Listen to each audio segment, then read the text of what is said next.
never seems to change from generation to generation is the desire to belong. There's nothing like the camaraderie of being in on something special. But when you discover that you're wanted not for who you are, but for what you have, it can be a painful experience. And what's even worse is realizing that you've neglected those that really matter the most. And that's our story in this episode of Still a Beaver.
Around. We're supposed to go to Neptune's restaurant and make faces at the live lobsters. I haven't seen him since the fire drill, when he was trying to stop Barry Haskell from making siren noises. Look, Ollie, I'm in a jam. I've got Junior Chipmunk meeting for the whole week, and now I'm supposed to build this diorama with dinosaurs and junk. Dinosaurs? You lucky dog. I gotta memorize poems by a dead guy. Some luck. I know less about dinosaurs than I know about Roman numerals. Oh, dinosaurs are easy. The only tricky part is saying their names without spitting. Look, Ollie, maybe you can help me build the diorama, and I'll help you memorize your poems. You got yourself a deal. Thanks, Ollie. I'll be over at B1. That's 6 in Roman numerals, I think. Bye. I'm not going to stand for it. I just wasn't cut out to be an alternate. Hey, Sam, you're just down on co-ed volleyball because Julie Woods beat you up for first string. Hey, not so loud. Anyways, she's not that coordinated for someone 6'2". Here, where are you going? We're supposed to name the lobsters before they get boiled. Not now, Ollie. We got to go take the team picture. And I'm not going to smile. Well, what am I supposed to do? Marcus has band practice. Kelly has Junior Chipmunks. The church is open. Why not pray for some personality?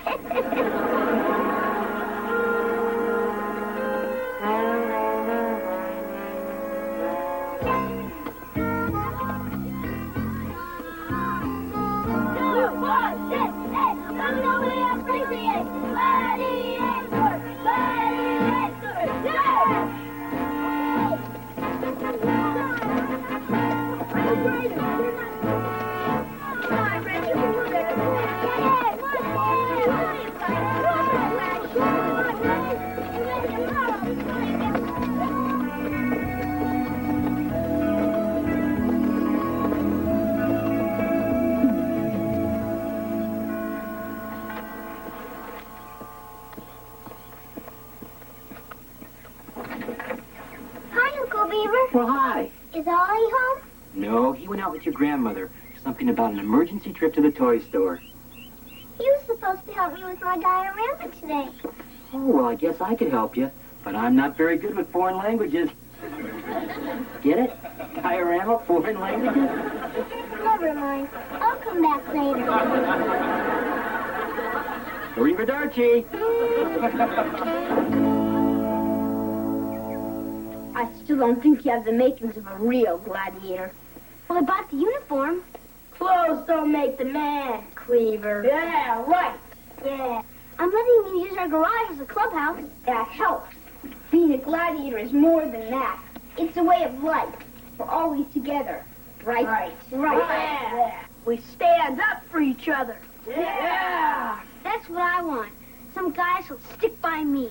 Oliver, I've been waiting for you. Kelly, what are you doing here? This is secret stuff. But you were supposed to be helping me with my diorama today. I can't now. This is much more important. It's my destiny. I like the way you handled her.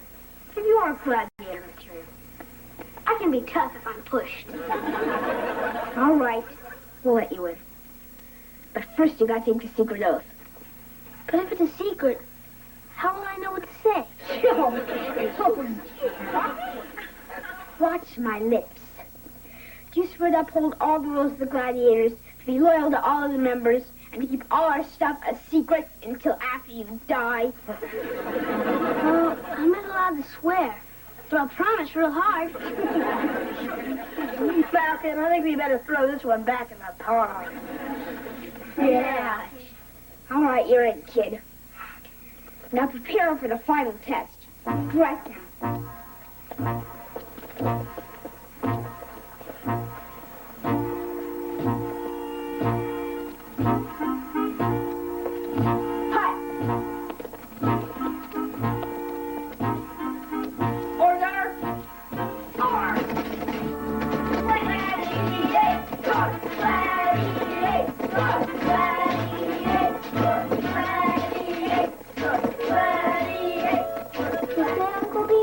I told you he was having his brainwashed.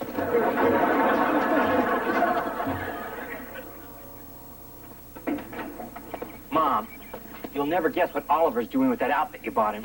He does look good in it, doesn't he? So nice to see boys in uniform again. Mom, he's joined a band of junior terrorists. They're out in the garage chanting. Oh, I wouldn't worry about it. I think that's the way the Beatles got started. I don't like it. They didn't have groups like that when I was a boy. No, I just bought you that Zorro outfit and you slashed Z's all through the neighborhood. Do you know you frightened Mrs. Donaldson's cat so badly that it was 3 weeks before that cat could eat solid food again? Mom, Zorro only fought for good. He'd run these kids right out of old California. Beaver, you understand what Oliver's going through, don't you? Everybody he cares about is involved with something else. Yeah, I guess he wants to be a part of something. But if I had my way, it wouldn't be those gladiators. Well, you know as well as I do. If you forbid him from joining, it's going to make them that much more attractive. Yeah, maybe you're right. But if those kids start pillaging Mayfield, you're going to be the one that has to explain it to the neighbors.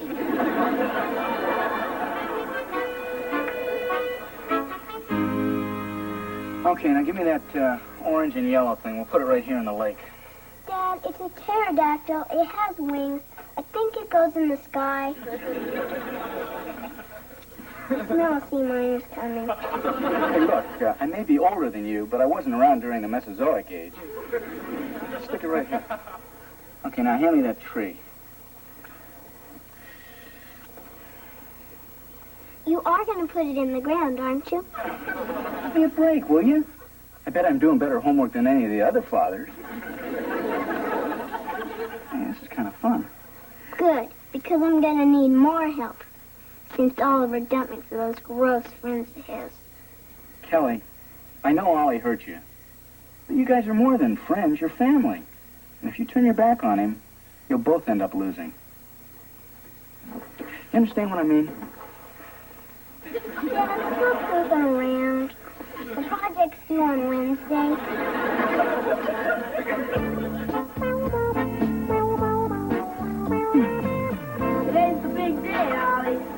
teach you how to chicken fight, kid. Yeah. So, Sam, don't you think I should read up on it first? There's nothing to it. You just follow the Gladiators' motto. Hit the other guy back before he's had a chance to hit you first. It's easy. Good one, Malcolm.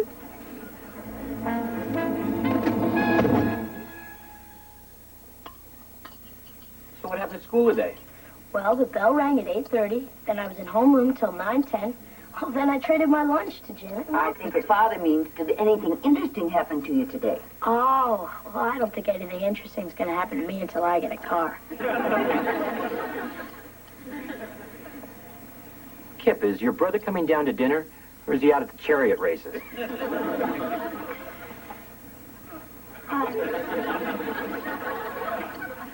Well, greetings, humanoid.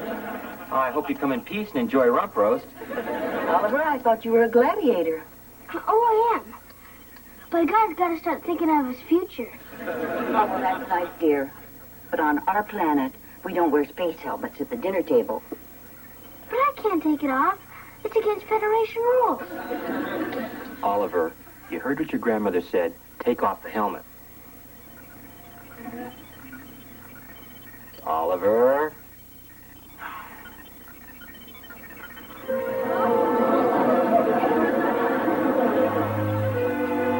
What happened to you? I'll tell you what happened. The Gladiators did this, didn't they? I can't tell. Well, I didn't mean it, because they're my friends. Dad, I'm going to get the camera. This would make a great Christmas card. Just hold it, Kip. And where were you when this happened? Don't blame me. I was nowhere near him at the time. Yeah, well, maybe you should have been. He's your little brother, and it's your responsibility to help protect him. I can take care of myself, Dad. Not by the looks of it. We're going to have a little talk about your extracurricular activities. Look, there's plenty of time to discuss this later. Come on, I want to put some ice on that eye. Grandma, I'm hungry. Kip, I know it's not cool to hang around your little brother, but he does look up to you, and he needs you to be a good influence. Hard for a guy to be a good influence when his best friend is Freddie Haskell. There. Swelling's going down already. I think the worst is over. Yeah, I don't think the worst is going to be over until Dad finishes punishing me. Maybe your father was right. If I hadn't bought that costume, none of this would have happened. But it really was an accident. I like being a gladiator. Dad, what are you doing? I'm throwing this junk out once and for all. But Dad, if I don't have that stuff, I can't be a gladiator. Exactly.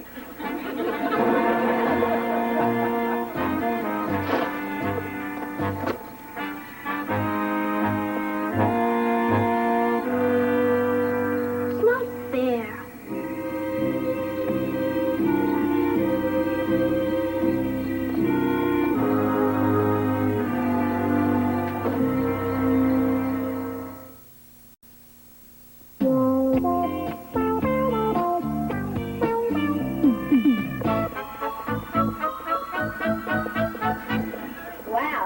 Shiny you got there, Ollie.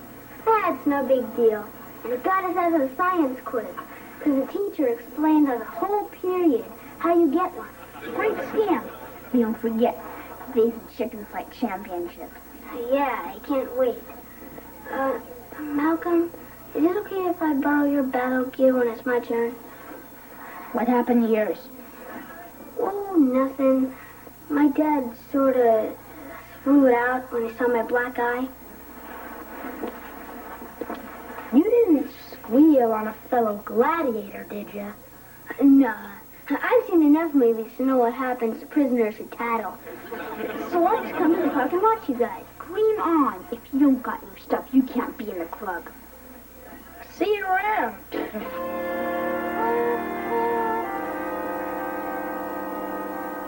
Perfect setup. He leaps, he spikes, he scores again. How does he do it? Easy, Conan. You'd still be an alternate if Julie Woods hadn't come down with mononucleosis. Just wait. I'm going out there today and make him forget Julie Woods ever played the game. wish Oliver would hurry up. I told him he could tag along with us today. Don't worry about him. I told him to make like a drum and beat it. Thanks a lot, Freddie. I promised my dad I'd start looking after him. I promised my dad I'd mail in his tax return. Come on, if we get there before Coach, we can lower the net a few more inches. Whereas my client, Edward Haskell, steadfastly maintains his innocence, I have convinced him that it would be prudent to settle this matter out of court. I hope that you concur and accept his generous offer to attach a heater to those heating vents he installed in your hospital room. Sincerely, Wallace Beaver, attorney at law. Boy, I still like the way that sounds. Hi, Uncle Wally. You sit there, Uncle Wally. I'll find someone to rescue you. Wait a minute, Ollie. Come here. This is an anti-gravity machine. Helps me get rid of my back pains. That's why I'm home from work early. Want to try it? No, thanks. When I get older and start creaking. Uncle Wally, I have a legal question to ask you. Can kids sue their dads? Well, it's not unheard of, but you'd have to have a very strong case. Oh, boy, do I. Dad threw away my Gladiator stuff just because I got a black eye. I think that's cruel and unusable punishment. Yeah, that is pretty rough. But, I'm afraid the only way that you could sue your dad for throwing away your stuff was if you were wearing it at the time. It's not fair. I have no one to play with. The Gladiators kicked me out. Marcus has band practice. Kip's too busy. And Kelly hates my guts. Well, that's a bum rap, all right. But, I have a hunch that if you apologize to Kelly, she might, change your opinion of your guts.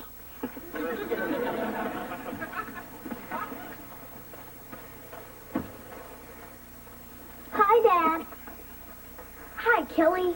Cousin. Pal. Oh, Oliver, I thought you'd be with your Gladiator friends making first graders walk through puddles. No, the Gladiators won't play with me because Dad threw away my stuff. So I decided to come over and apologize to you for being mean. Isn't that nice? Real nice. He only wants to be my friend when nobody else will play with him. I'm going over to JJ's. They're having their roof fixed, and she's going to give me real tar for my diorama. Now that's a friend. Well, it looks like we lost the case, Ollie. Sorry. It's okay. Can't win them all.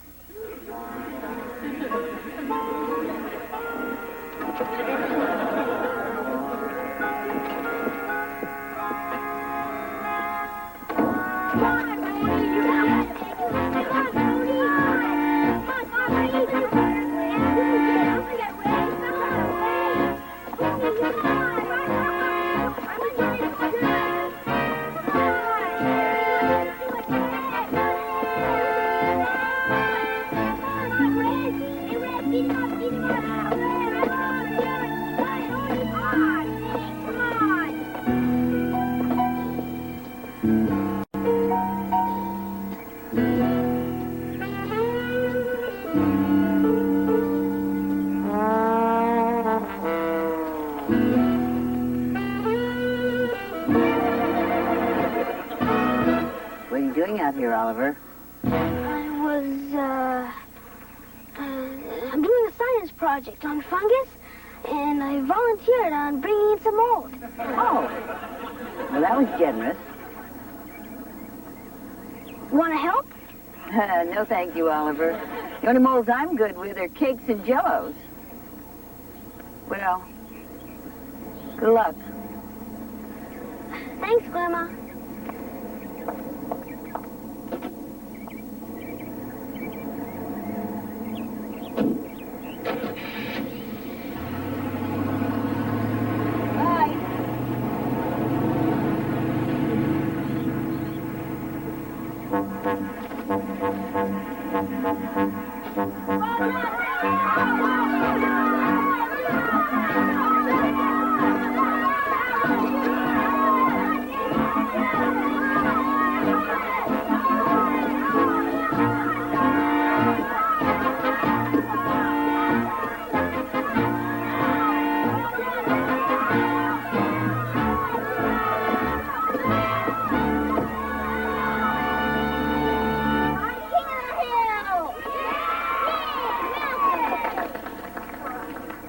Hey, what you doing here?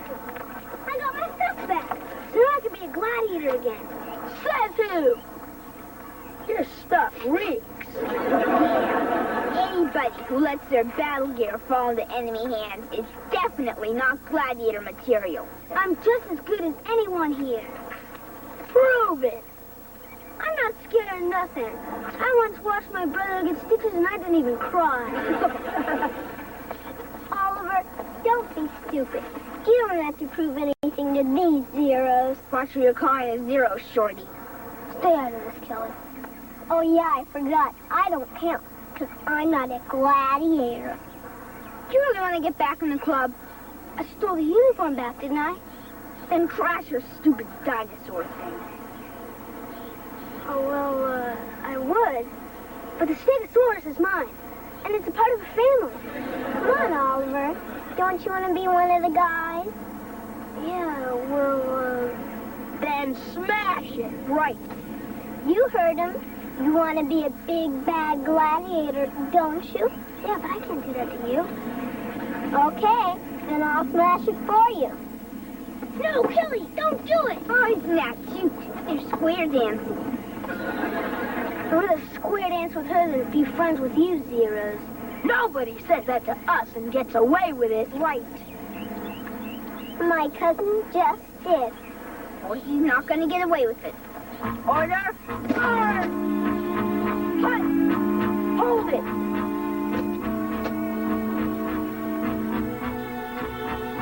If you want to get to them, you'll have to go through me first. Okay. I don't believe this. What are we going to do with you guys? Kelly, how am I going to explain this to your mother? You could tell her it's an art project. Dad, can I say something? Why not? Somebody in your position has nothing to lose. I think a lot of this is your fault. My fault? Tell me, Kip, just how hard did that guy hit you? See, all during volleyball practice today, I kept missing easy spikes and setups. And I finally had to admit the reason why. Because you're really not a good volleyball player? See, after I heard about what you said, about how Oliver needs me and stuff, well, I went to find him. I made you feel real bad, huh? You sure did. And, Daddy, it was because of what you said about how family was the most important thing that I didn't give up on Ollie. No kidding. You felt bad too, huh? Looks like I'm the only one who's still in trouble. I know stealing my stuff back was wrong. It certainly was. It's just that I wanted to be a gladiator so bad that nothing else mattered. But I sure found out who my real friends are. Ollie, we'll always be friends. Just because we're friends again doesn't mean you can get mushy on us.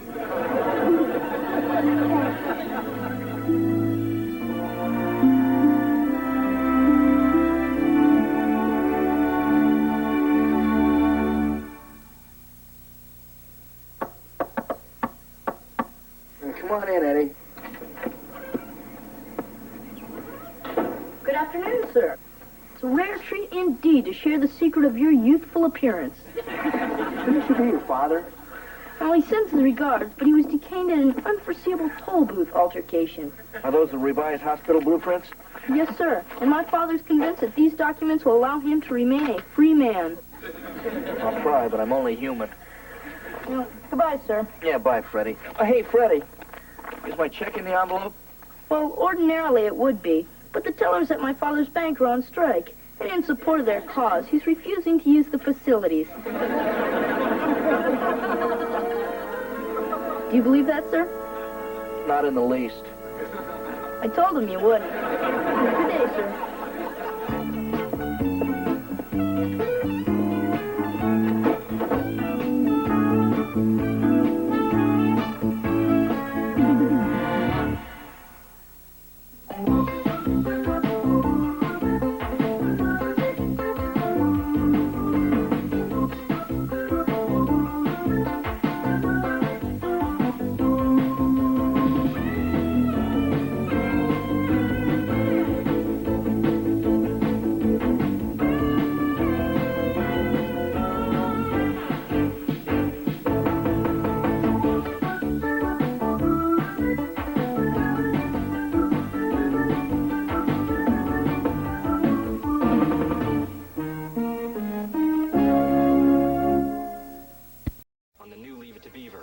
don't think Oliver's got a lot of confidence in himself right now.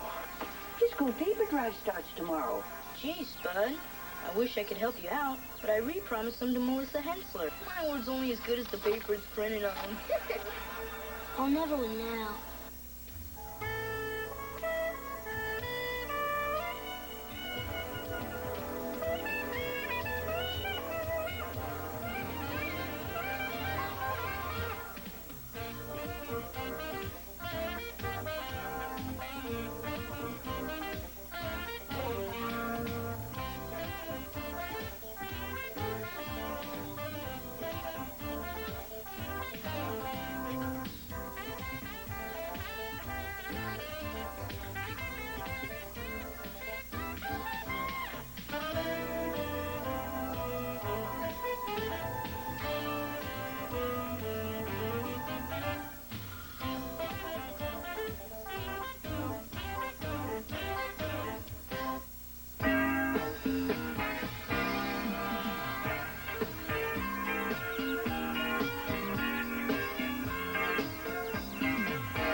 Everybody has been doing very well today. All right, Peggy, your word is notice. Now take your time. Notice. N-O-T-I-C-E. That's correct, of course. Did you notice that dress in the window? Yes, thank you, Peggy. It's only a spelling bee. You don't have to use the word in a sentence. I before E, except after C. 30 days, half September. Be quiet, Ollie. Don't mess with my concentration. Marcus, your word is special. Special. Let me see. S-P-E. Then it's either S or C. Marcus, we're waiting. S-P-E-C-I-A-L. Excellent, Marcus. I'm very impressed. Well, got through the whole class today without missing a single word. You forgot me. Oh, I'm sorry, Oliver. That's my mistake. Okay, well, your word is weird. Couldn't you tell me a little more about the word? Just spell the word, Oliver. Weird. Weird. I before E, except after C. W-I-E-R-D. No, Oliver, it's W-E-I-R-D. But what about the rule? There are some exceptions. But I study my words so hard. Couldn't you just give me another word? I'm sorry, Oliver. You know what the rules are.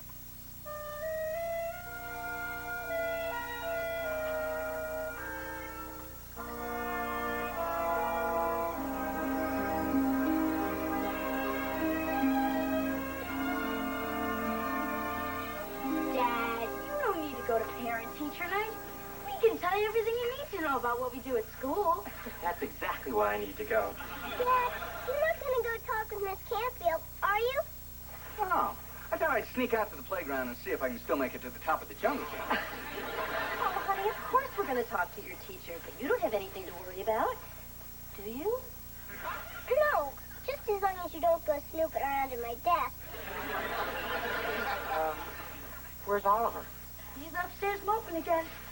He's not still upset about falling off the riser during the class picture, is he? Heck, Dad, I don't know. But I'll look after him for you. Thanks. Now you know where to reach us if you have any problems. Kip, I'll be visiting your class. Anything you want me to ask your teacher? Yeah. I would appreciate if you could find out if they're going to be obtuse angles on tomorrow's quiz. See if I can work that casually into the conversation. I think we ought to go. Yeah. Oh, yeah, we don't want to be late. Stay after school. Bye, honey. I hope Miss Canfield doesn't mention that I use Melissa Hensler's retainer for my collage. I don't have anything to worry about. Freddie Haskell in your class. Everybody else looks good in comparison.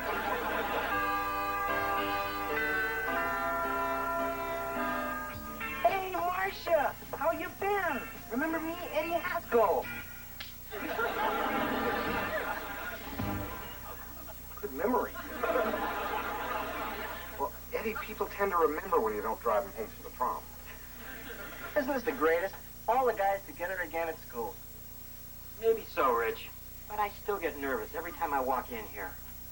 Beaver, you're suffering from what we psychologists call academic shell shock. Hey, is that a real disease? Or is it just something you made up to peddle your book on television? No, this is real. Some guys who've had it tough in school go through life always afraid that someone's going to yell at them. I've been treating Lumpy for it for years. It's funny how things change, isn't it? You know, we were in the same science class for a whole semester, but I never paid attention to you. We even dissected a crayfish together. Yeah, I never really noticed you until you came back from that spring vacation in Fort Lauderdale. You were all tan, wearing that little white dress with a little heel on your shoulder. Well, we didn't have any moisturizer then. I remember. I saw you standing here right next to your locker. You were opening it, and I just stared.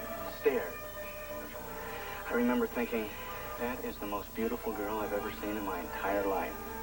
Oh. You know, I bet I even remember the combination to your locker. Really? Yeah. Well, there are some things a man never forgets. Well, I guess once in love, always in love. Was there ever any doubt? You just opened Julie Foster's old locker.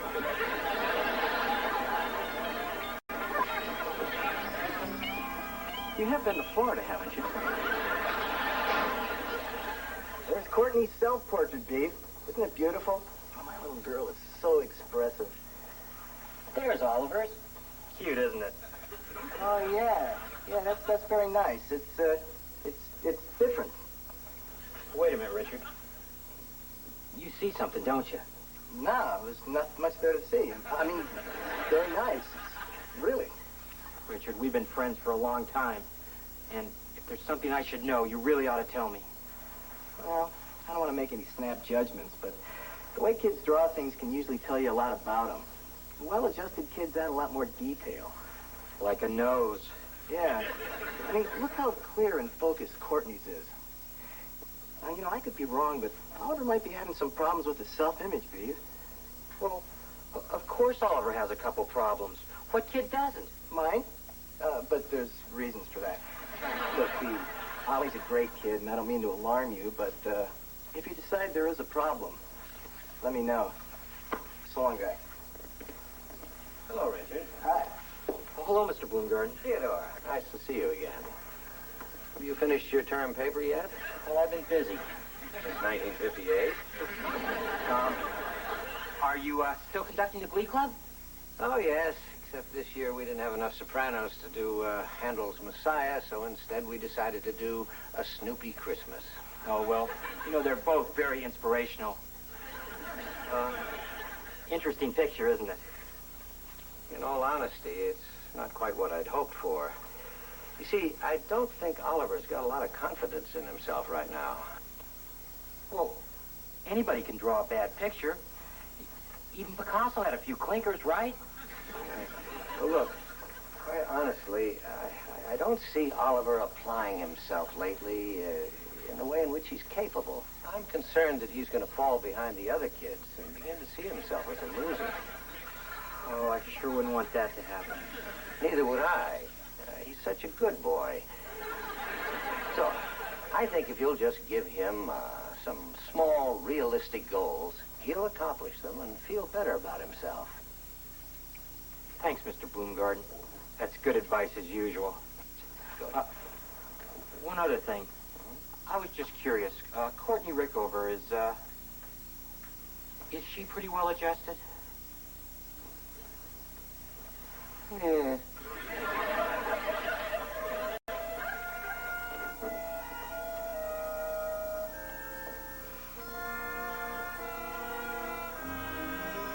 I can't do nothing right. When it was my turn to take care of the class goldfish, he drowned. Oliver, I think you're putting too much pressure on yourself. You may find this hard to believe, but when I was your age, I felt the same way you do. Well, why don't you tell me what you did? Then I can do it. Well, I guess I kind of outgrew it. Sorry to interrupt. That's Okay, Grandma. We're just sitting around waiting for me to outgrow my problem. That's nice.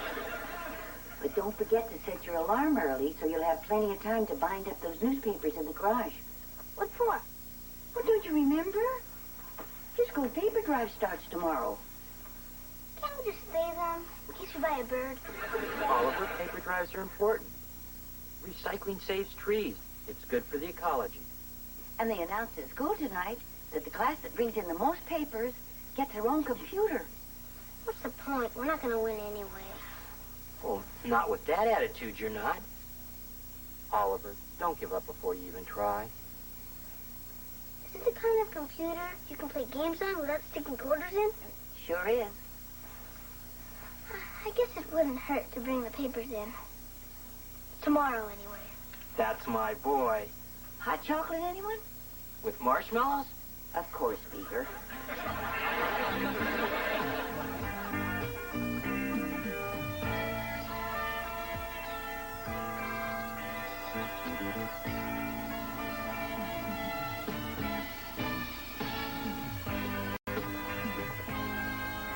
Did you supposed to go to parent-teacher night? Sure did. And Mr. Bloomgarden told him that I'm finally living up to my potential. Yeah, I'm not doing so great either. Well, how about this? I think we may all be enjoying a new computer soon. It seems that our class is now in first place in the paper drive. And the student who's brought in the most papers is Oliver Cleaver. This Oliver Cleaver? You bet. This is nothing. Tomorrow, I'm going to bring in so many papers to the school, there won't be enough room for students.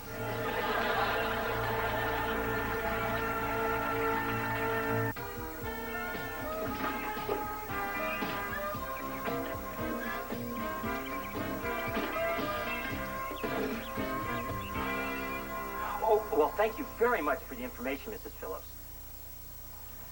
I'm very sorry that Oliver woke you up this morning. You know what? If he comes back for your evening paper, tell him to come home. We miss him.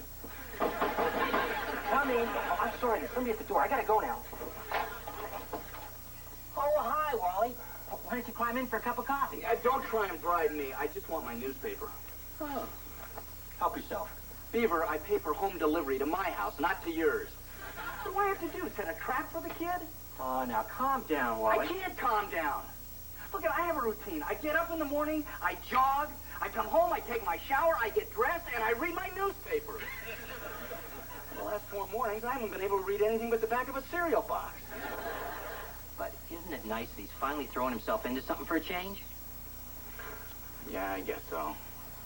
Hey, look, I don't mind that he takes my newspaper, but couldn't he at least tear out Dick Tracy and slip it under the door? Tell you what, I'm going to put in a good word for you. You know, in the meantime, thanks for being such an understanding uncle. How about that cup of coffee? Beaver, I never have my coffee until I read my newspaper. Boy, I'm really in a rut, aren't I? Yeah. Okay, I will have that cup of coffee. And what the heck? Put some cream in it. Coming right up.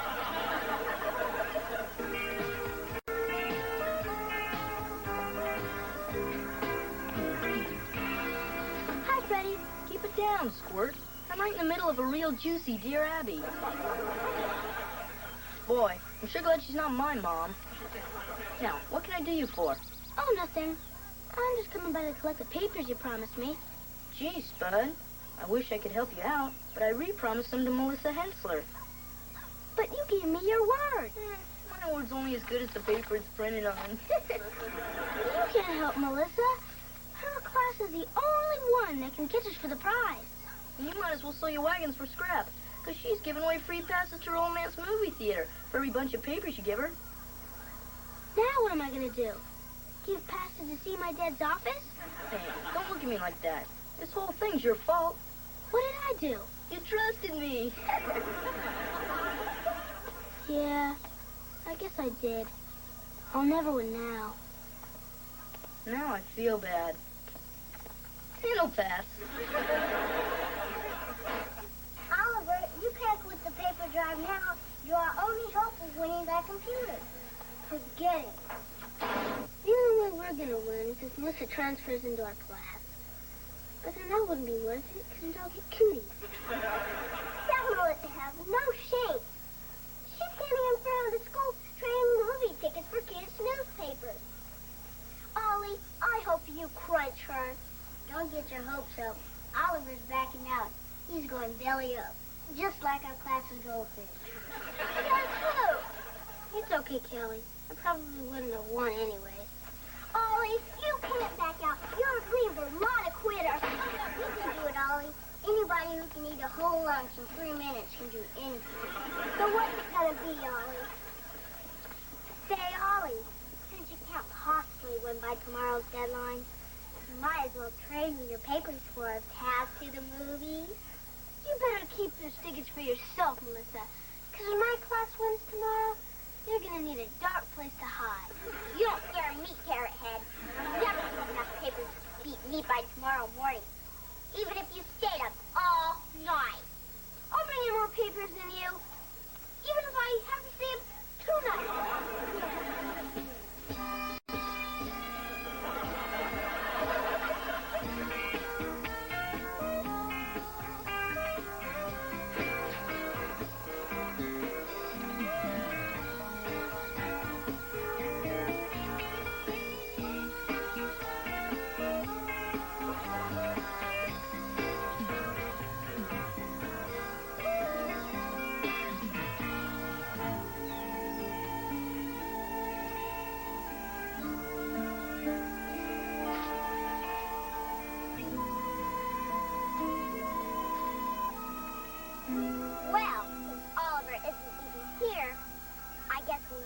Who won this little contest. You just wait, Melissa. Oliver will be here any minute with tons of papers. All right, and there's a tooth fairy and a man in the moon. And a reading goodnight to my baby brother. Oliver's got 2 more minutes. He'll come. Won't he?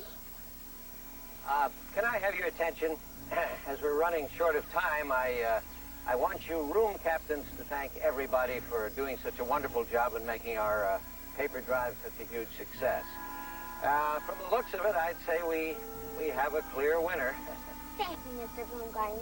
Here, take the wife to the movie to celebrate my victory. But it's not 8 o'clock yet, and Oliver's coming with more papers. Kip, Oliver did a fine job, but every contest has to have a deadline, and I'm afraid we only have a minute left. But you can do a lot in a minute. My mother can make a whole bowl of rice in that time. You should be happy, Kelly.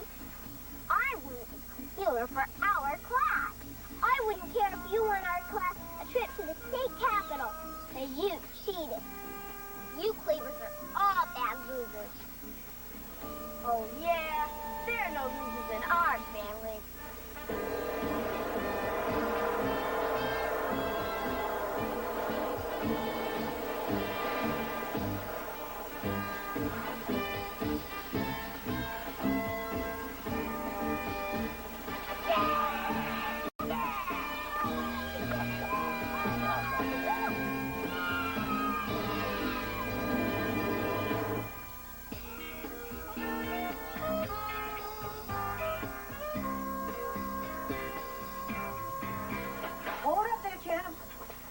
Just baked you some victory cookies. No time, Grandma. I gotta get back out there and collect some more papers. But the paper drive's over. I know. But I'm gonna get a head start for next year so no one will catch me. Especially that loser, Melissa. Oliver, you know there are other challenges in life besides the paper drive. Like what? Well, like school, sports, scouting. Yeah, but there's none that I'm gonna be as good at. But if you put even half the effort that you put toward that paper drive into anything else, I know you'd do very well. You really think so? Well, you never know unless you try. Grandma, those cookies sure smell good. Well, that's what I just said. You'll never know unless you try.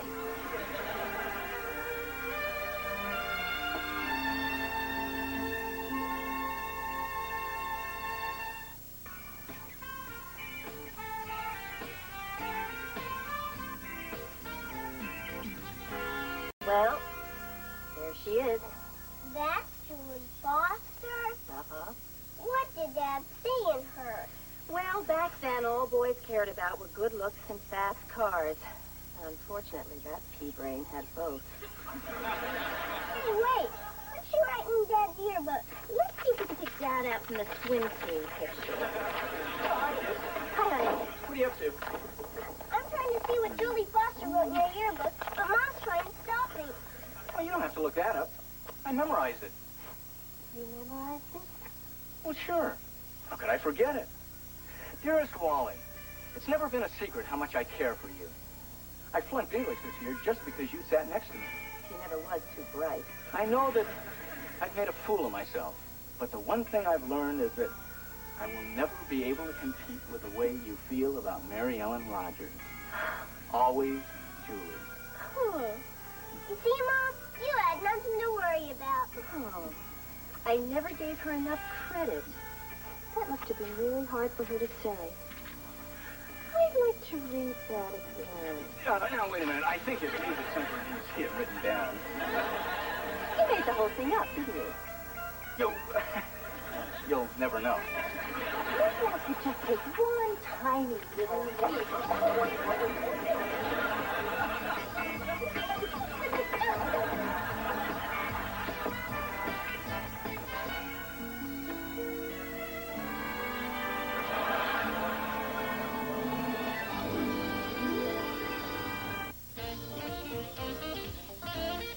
Locked into orbit around a deadly space probe, the Alphans must save their moon and Earth from ancient foes on the fabulous Space 1999. Saturday afternoon at 4:30 here on YTV.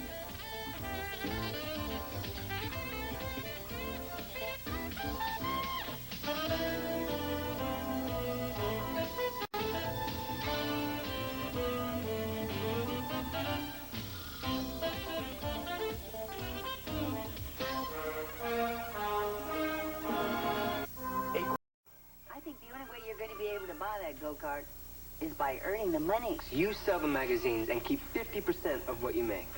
50%? Wow, that's almost half. You got a deal.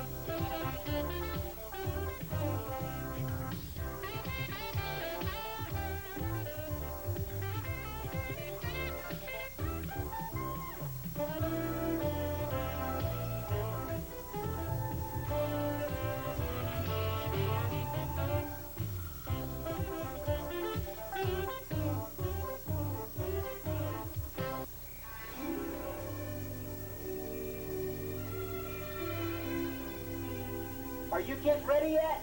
In a minute, Dad. Beaver, relax. It's only a family meeting. Oh, great. The last time we had a family meeting was when Uncle Billy escaped. Welcome to our family meeting. Please take your seats and we will begin. Oh, good. It's only home movies. Maybe they're going to show our trip to the Pro Football Hall of Fame. Some trip. We never even got inside. Well, how was I supposed to know they'd be closed Christmas Day?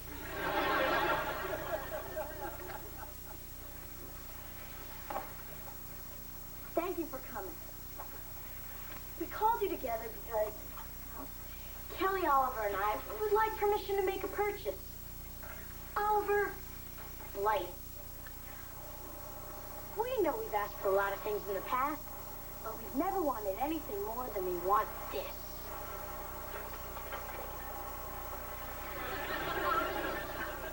Well, that's lovely, dears. But where are you going to put it?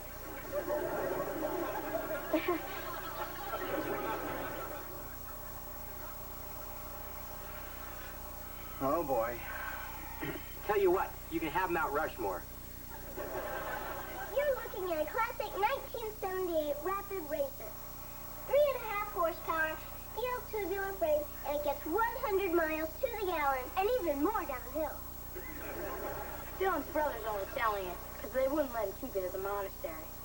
Now hold it. In the first place, where would you ride a thing like that? McGregor's vacant lot. And we promise to push you all the way there. But you can get hurt driving around in a go-kart. Safety. An important factor. Exhibit A. Very impressive. Yeah, in fact, so is your whole presentation. I hate to run up against you guys in court. Thank you. So what do you say? Huh? Huh? Huh? Look, you obviously put a lot of time and effort into this. Now, I don't know about Wally and Mary Ellen, but I don't think you boys are old enough to own your own go-kart. Kelly, I'm going to have to go along with your Uncle Beaver on this. Dad!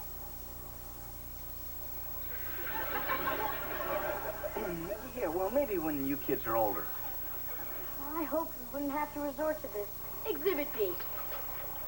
Dad, I think you'll recognize yourself in your own go-kart. Oh, isn't that cute? And Dad, that guy without a helmet or a seatbelt is you. Yeah, but look, kids, things were a lot different back in those days. Number one, cars didn't have seatbelts. Number two, the only guy who had to wear a helmet was John Glenn. And number three,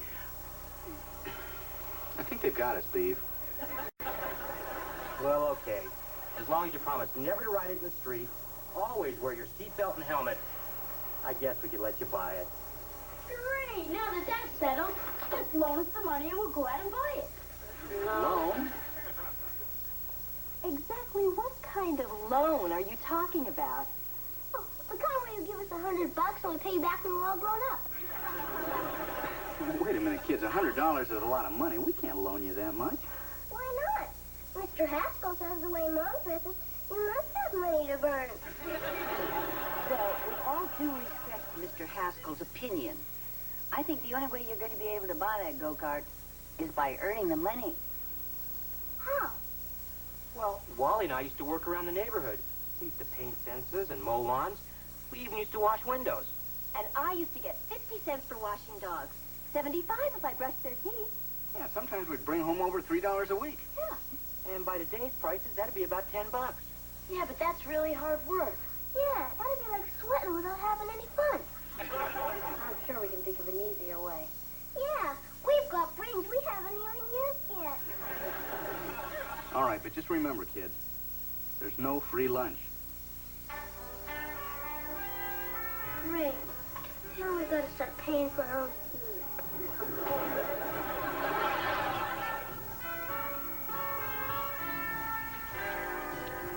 You see, Ollie? It was right. You can't collect on unemployment unless you used to have a job. Well, how was I supposed to know setting the table wouldn't count? I guess we gotta forget about having real. Would you care to earn some extra money in your free time? Just about 2 hours a day? You, Matt, would you like to double your income in your free time? Going once, going twice. You blew it. Oh, my, you look pretty today. Would you like to earn some extra money in your free time? Just 2 hours a day can change your life. Okay, so stay the way you are. Excuse me, sir. Can we have one? Go play in some swings. Easy money, sir. A few hours, big bucks. You can afford to eat again. Hey, mister. We want to earn big bucks. Here, come back when your voice changes, okay? I'm trying to run a business here. Earn some extra money. Hey, we've got to do this again sometime. What kind of business is it? It's first-rate publications, but I can't use you guys. You're not old enough. I bet both of us put together are older than you are. Oh, so you shrimps really think you can make it in the fast-paced world of door-to-door magazine sales? No sweat. I sold more Junior Chipmunk cookies than anybody else in my troop. But Grandma bought 37 boxes. Anyways, we know a lot of people in Mayfield, and some of them can even read without moving their lips. Well, maybe I could use you guys on a trial basis. Let me tell you how it works. You sell the magazines and keep 50% of what you make. 50%? Wow, that's almost half. You got a deal. Here, Grandma, Dad. In here. Here, Grandma, guess what Kelly and I just got? Perfect report card. What a kid. No, we got jobs selling magazines door to door. We're gonna be rich. That was going to be my next guess. We made $12 just on the way home. I would have sold a lot more if I had to come home to eat 12 bucks. Wow. How did all this happen? Well, we were down at the unemployment office, and this neat guy Chuck gave us a job. First-rate publications. I've heard of them. In fact, at these prices, there's some magazines here I'd like to order. Gee, thanks, Grandma. You fill out these order forms, and I'll be right back. This sales stuff sounds great. Why, if I got out there and helped, You'd hit more neighborhoods and make a fortune. We'll have that go-kart in no time.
Do you for?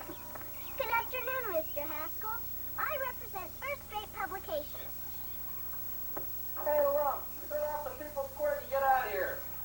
You just stand by, kid. Here's your $10, Eddie. The judge gave the wife custody of the forklift. Hello, Kelly.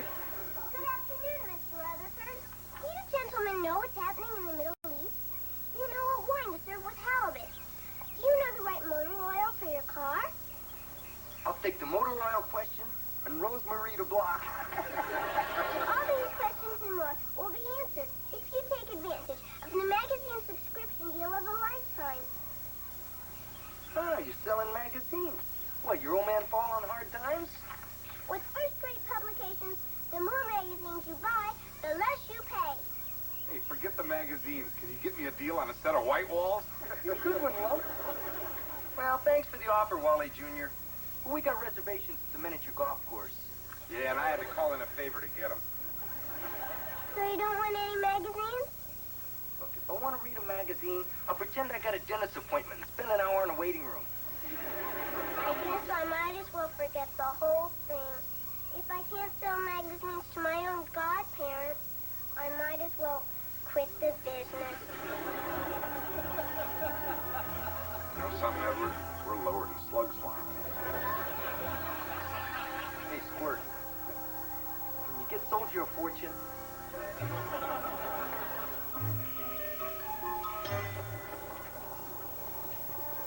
Man, would you be interested in earning extra money? Very few, easy work. This Chuck. That's Chuck? Yeah. So? Ollie, the guy's office is a hallway. Doesn't that seem a little strange to you? Hey, our office is in the treehouse. We made over $200. Hi, Chuck. Hey, this is my man. And who's this, your dad? No. He's my brother, Kip. He's also my partner. So how'd you guys do? Here, $220. Whoa. All of this in 1 week? You know, I gotta tell you guys, I have my doubts, but, Chuck likes you. And like I promised, here's your share. Thanks. Wow, now we got enough for the go-kart, and maybe even enough for a sheepskin seat cover. Listen, here are a few more order forms. Thanks. No thanks. We're retiring. Kip. Ollie, we got enough. Let's just go pick up the go-kart. Boy, I can't wait till I'm the older brother and I can tell you what to do. Thanks, Chuck. Yeah, thanks, kid. Thanks to your earnings spend. Just keep 50% of what you were.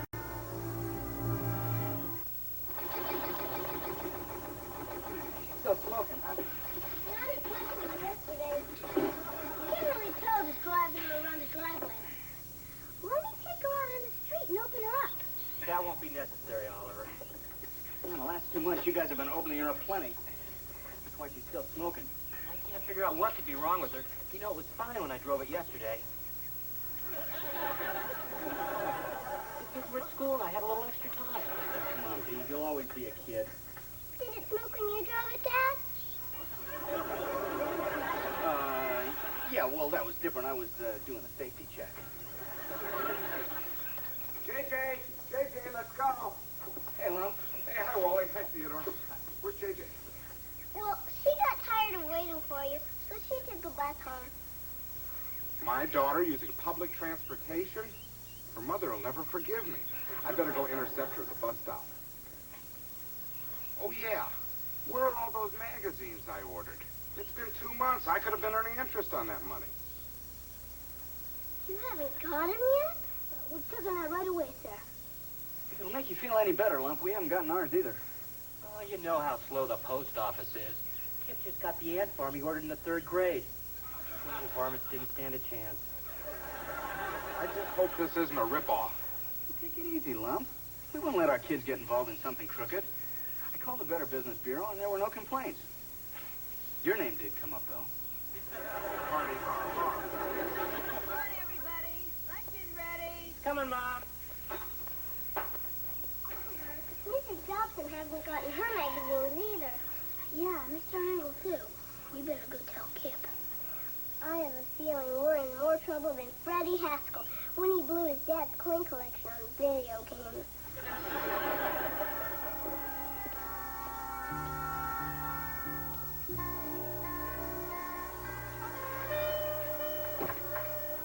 Good afternoon, Mrs. Cleaver. Hello, Freddie. Kip, your company's here. Why not say how refreshing it is to find someone in today's hectic world who always dresses with unexpected company in mind. Does your father coach you?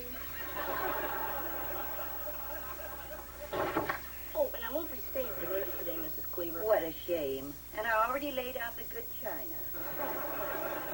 You kids behave yourselves. Would you come on? Hey, what's the rush, Raoul? I got major problems, Freddie. What happened? They stopped making pimple cream? This is serious. I need your advice. Why have I been blessed? Because I've never seen anybody get out of more trouble than you. That magazine guy ripped us off. We got 30 customers and nobody's gotten a single magazine. What would you do? I'd just go back to the guy and demand my money back. People do it to my old man all the time. I went back. Nobody's seen him. But I heard the cops are on his trail. Then somebody will find him sooner or later. That's it? That's the best you can do. I'm gonna have to tell my dad what happened. Are you crazy? He'll make you sell your go-kart. And then no one will want to hang around with you. There's no way we're selling that go-kart. We didn't do anything wrong. Look, the way I figure it, this is your only shot. People throw out their old magazines all the time. Doctor's offices, barber shops. All you've got to do is put them in your customers' mailboxes. It's a perfect stall till they nab the creep. Yeah, but what if they notice the wrong date? Grown-ups don't read magazines. They just put them on their coffee table to show how smart they are.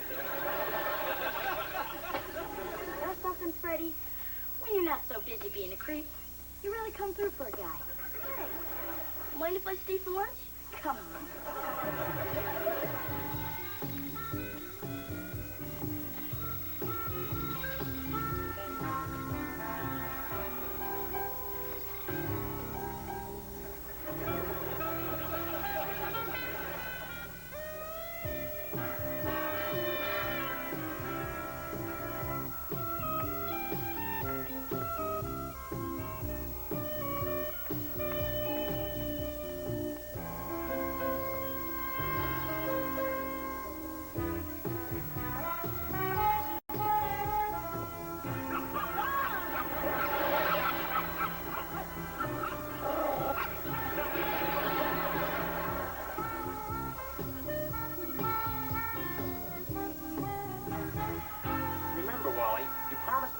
Too hard.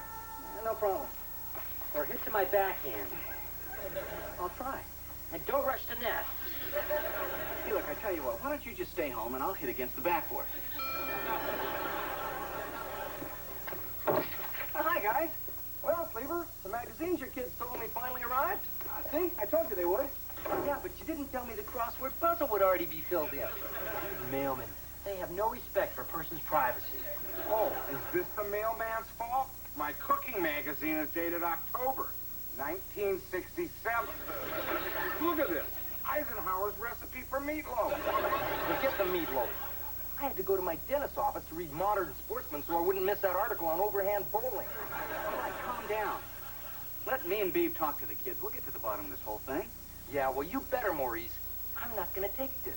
Remember, I'm a veteran. Eddie, I don't think 6 months as a volunteer fireman qualifies. You just come up with the cash. Don't forget, I've still got your battery charger. He's not kidding. He's plenty steam.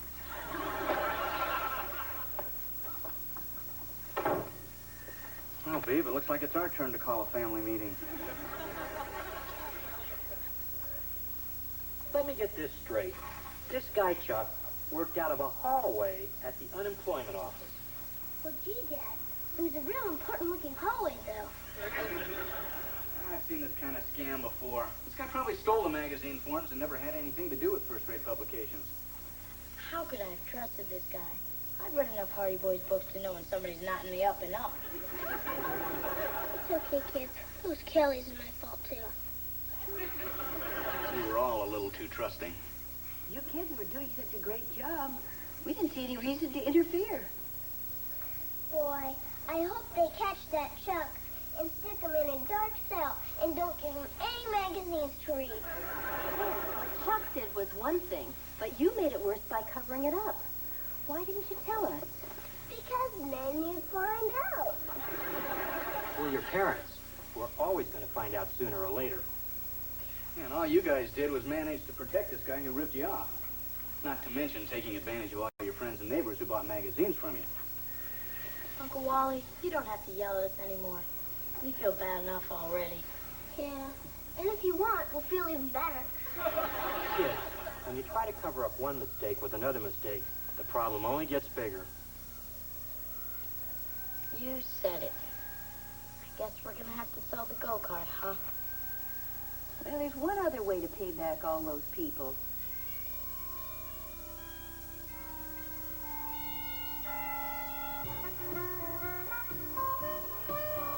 You know, this hard work isn't so bad after. Yeah, we worked up a whole $13 this week. If you don't include that window we broke. This may sound crazy. I think maybe we should listen to our parents more often. Yeah, let's not tell them, or it'll go to their heads. And then they'd be impossible to live with.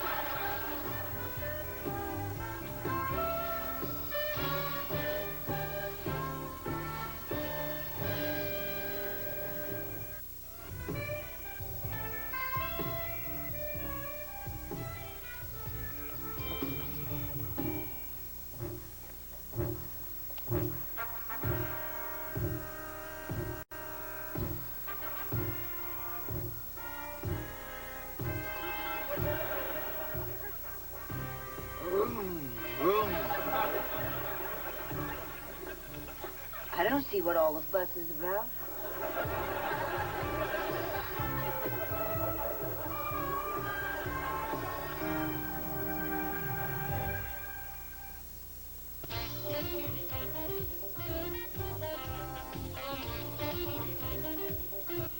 He sings, writes, dances, and engineers his own records. He does it all. Meet dance music master Stevie B on the video show that takes you to where it's happening. YTV's Rock and Talk, tomorrow night at 6:30.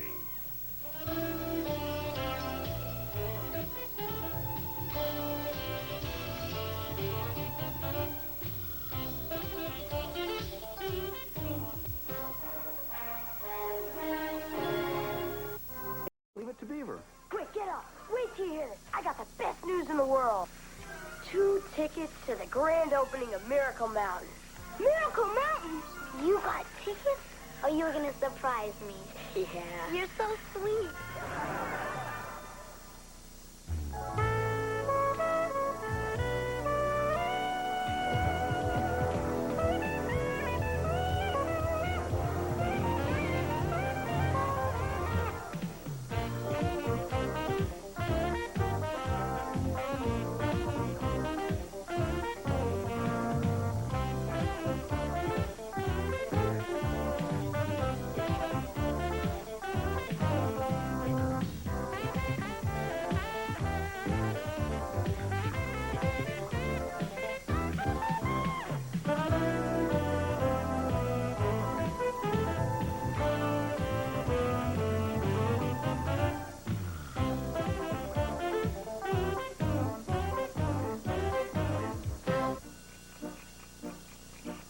pen pal or Downy?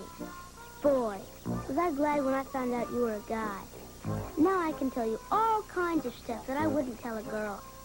Thanks for the neat letter and the giant centipede. S-E-N-C-A.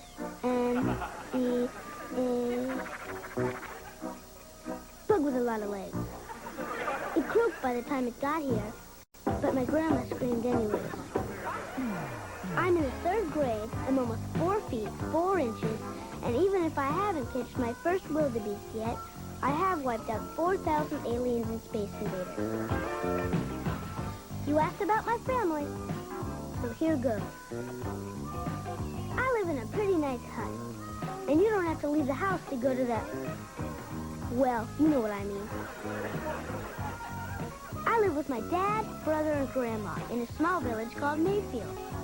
I guess our family isn't much different than yours, except, well, in our tribe, grandma's the chief. My mom doesn't live with us anymore, so grandma pensions. She's real good at noticing things that aren't quite right. Well, like when my fingernails are dirty, or when I tried to paint pinstripes on my dad's car. But nobody has a better costume than I do on Halloween. My dad's different than my friend's dad. And even though we don't hunt boars so much anymore, we watch cartoons together. And he's never too busy to do something. Keep going. Just a little further, Ollie. Come on.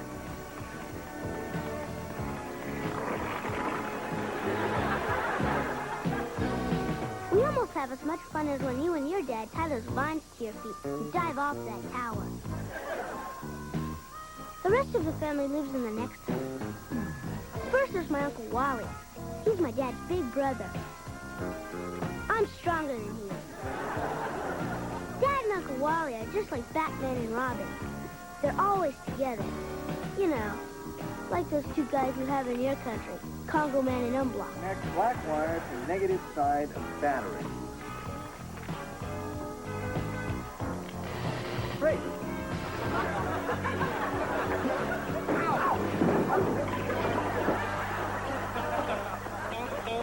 My cousin Kelly is my friend, even though she's a girl. But enough about her. Then there's my brother, Kit. What a creep. Of all the brothers to get stuck with, I got him. Boy, you're lucky. With 17 brothers, if one's a chowderhead, you can always move on to the next one. What's weird is, my brother wasn't always so bad. You know, even a few weeks ago, I used to think I liked him. Oh, quick, get up! Come on, get up! No! Don't let the wind get me! No! Oh. I was dreaming I was back at our Aunt Martha's 90th birthday party. Quick, get up. Wait till you hear this. I got the best news in the world. Freddie Haskell's moving? Better. They lowered the driving age to 9. Come on, get up. I can't. I'm not wearing any bottoms. It's okay. We're brothers. Oh. Hey, what's that behind your ears? Probably just dirt. No. 2 tickets to the grand opening of Miracle Mountain. Miracle Mountain? You mean that place with the parachute drop and the runaway bobsled? Wow. Just watching the commercial makes me want to throw up. That's the place. Yeah, hurrah! So far, so good, huh? Now, you've probably never seen I Was a Teenage Martian. It's my favorite movie. It's about a regular kid who turns into an ugly, slimy monster. And that's what happened to Kip. And it happened so fast, there was nothing I could do to save it.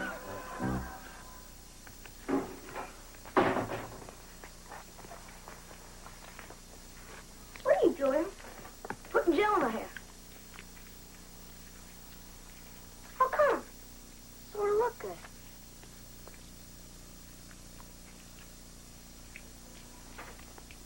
When's it going to start working?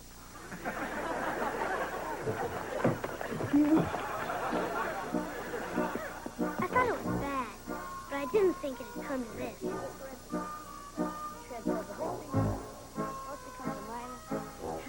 divided by why? In this country, we have a strange disease that most guys fear worse than eating creamed corn. It's called girl.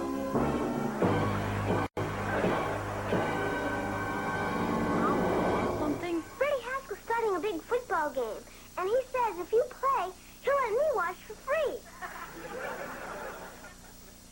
Can't. We're doing homework. On a Friday? But you told me no one does homework on a Friday. If you want to play football, Kip, I'll understand. We have the rest of our lives to study together. No, this is more important. It's like you said. If I don't get good grades, I won't get into college. And if I don't get into college, I probably won't be able to be a doctor.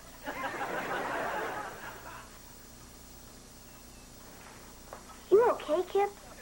Look, are you hungry? I guess. Great. Then why don't you go in the kitchen and get yourself something to eat?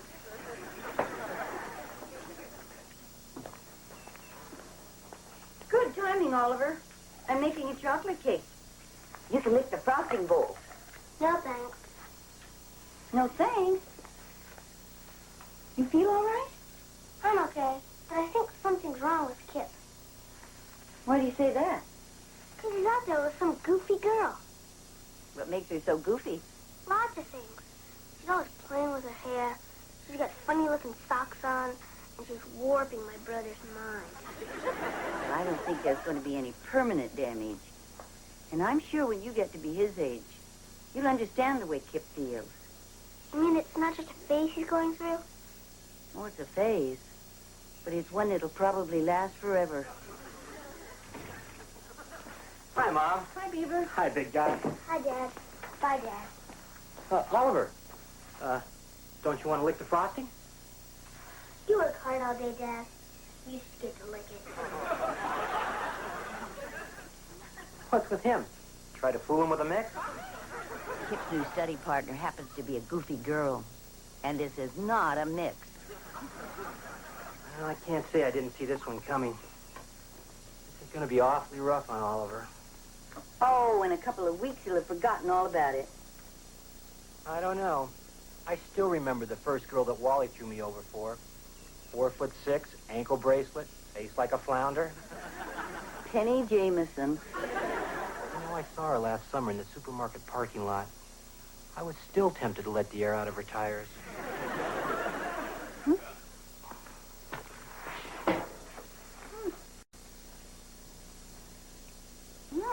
They don't know what they're missing.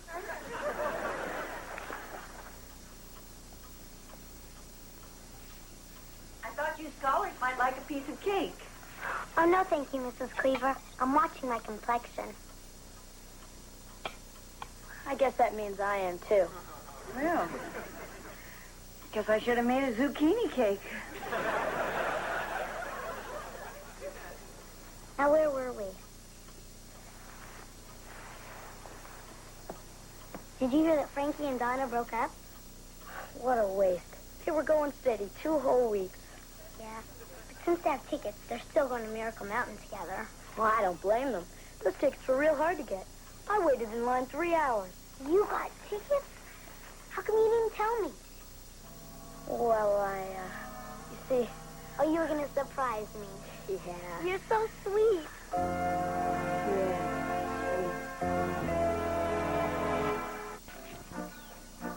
Well, pen pal, see what I mean? The enemy has taken control of my brother's mind. What little there was of it. Hi, Uncle Wally. You busy? No, I'm stupid. Next time I'll pay the $20 to have the burglar alarm installed. What can I do for you? Well, I kind of got a problem. And I need some advice. Sure this isn't something you should talk over with your father? Well, he's good at most stuff, but from what I've read in your high school yearbook, well, I thought you'd be better help when it came to girls. You may have a point there. Well, I kind of made a mistake. I promised to take 2 people to the same place. 2 dates for the same night. The classic adolescent dilemma. Hey. I wonder what this was.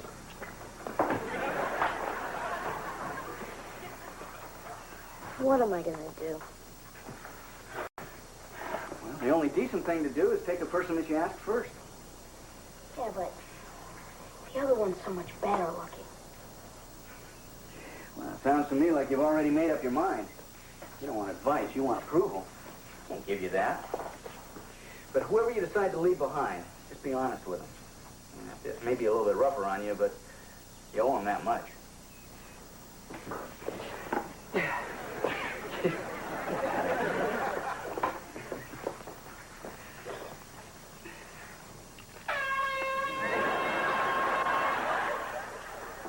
Hey, Ollie.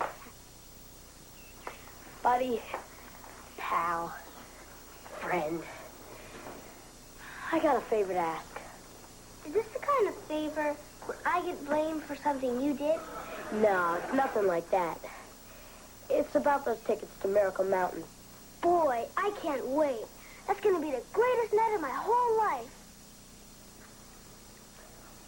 Well, you know they're sold out, right? Yeah.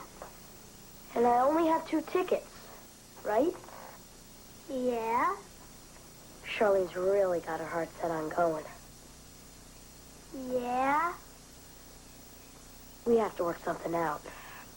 You mean I gotta go with Charlene? I barely know her. No, I'm going with Charlene. So I need that ticket back. You'd rather go with her than me? Well, you see, Charlene only has a week to live. Actually, to be honest, I would rather go with her than you. So I need that ticket back.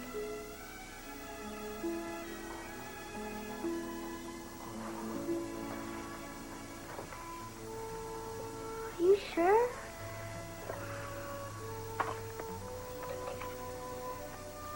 Thanks, Ollie. I'll remember this.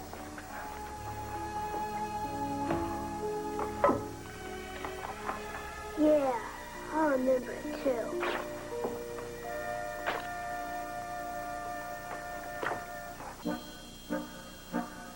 Boy, Donnie, can you imagine a brother playing a dirty trick like that on you? I was really ticked off. I never wanted to see Kip again. My cousin Kelly did everything humanly possible to try and cheer me up.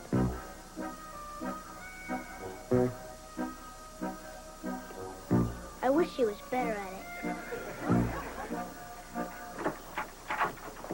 Hey, Ollie. What you doing? Seeing how much string is inside this softball? What good's that gonna do? It's Kit's softball. Finally, the big night arrived. She might have had her claws sunk in it. But I wasn't about to give up without a fight. Hi, Charlene. Oh, how sweet, Kip. You didn't have to spend money buying me flowers. Don't worry, he didn't. My grandma picked him out of the garden this afternoon. What does it matter? It's the thought that counts. I've been so excited about this, I can hardly believe we're going. Me too. We're gonna have to wait a few minutes. My dad lost his car keys. The last time we lost them, we almost missed Kip's ballet recital. Will you get lost? Oh, your little brother. They're so cute at this age. You must not have one. This is going to be such a great night. I never let this out of my sight. Yeah, I've been carrying mine around inside my shoe. That way I not only know where it is all the time, but I can feel it. Even though it smells kind of weird. Are you sure you know where your ticket is? Sure, I'm sure. Dad thought he knew where his keys were, too. Ollie, you did something with my ticket. I'll tell Dad who took a bath with a stopwatch. It's right here. You didn't touch it. I never said I did. You leave us alone now. It's my house, too. Oliver, your history. Dad! Hey, leave your brother alone. I'm finished getting dressed. Did you find your car keys? I sure did. They were in the freezer. How they got there, I'll never know. I wonder. Anyway, let's shove off. Kip, wait a minute, honey. I want to get a picture of you and Charlene before you leave. Grandma, do we have to? Oh, don't be silly. It's only going to take a second. Come on now. We'll get closer together. Okay, ready? 1, 2, 3. If I couldn't stop Kip from going, at least he'd always remember I tried. Well, Rodani, that was 3 hours ago, and Kip still isn't back. I hope Yuani, Koza, Yorubi, and... heck. All your 13 other brothers are nicer to you than Kip is to me. Your pen pal, Oliver Cleaver. Oh, P.S. Please send instructions for that tiger pit. Yeah, how's it going? Come on now, time to hit the sack. Let's go. There we go. Good night, son. Good night, Dad. Dad, how come you didn't make Kip give me back my ticket to Miracle Mountain? Oliver, what Kip did was wrong. But if I made him give that ticket back, he'd have been doing the right thing for the wrong reason. But I still would have gotten to go. Yeah, but you wouldn't have had any fun because he wouldn't have had any fun. But how could he have been so mean to me? Oliver, it's kind of like you have two brothers. One good and one bad. One does all the things you want him to. And one would rather play with the other guys. Or girls. Exactly. But what you have to remember is there's a little good and a little bad in all of us. Give Kip a chance. I'm sure Charlene's not going to get in the way of what you and Kip have as brothers. Get some sleep, son.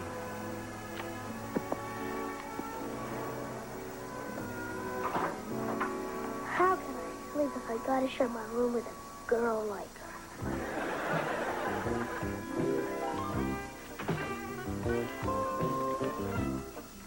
It was great. Good night, Dad. Good night, Grandma.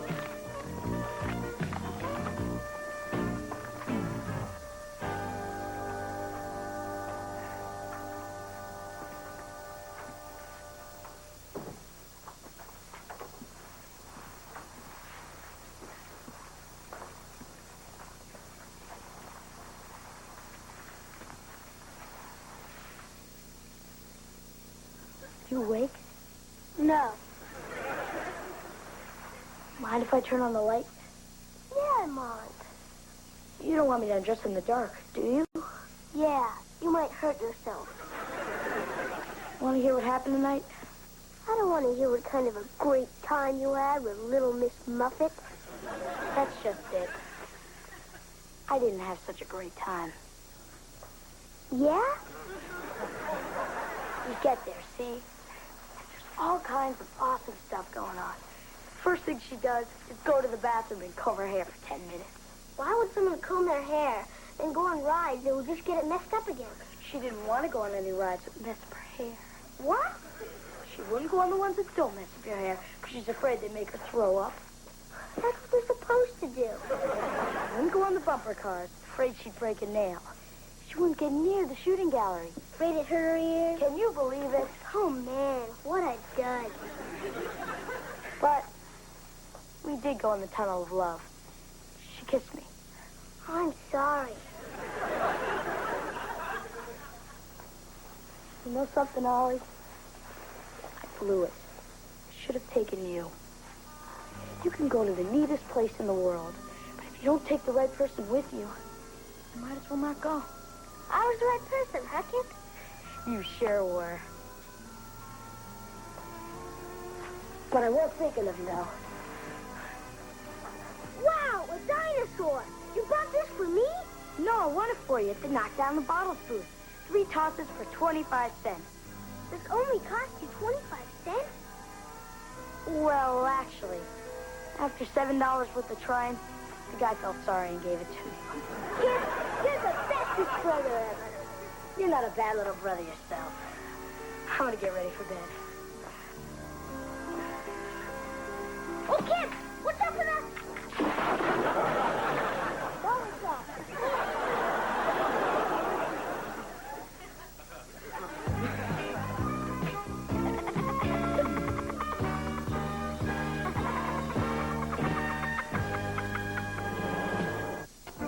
Dear Pen Pal O'Donnell, you asked me about my family.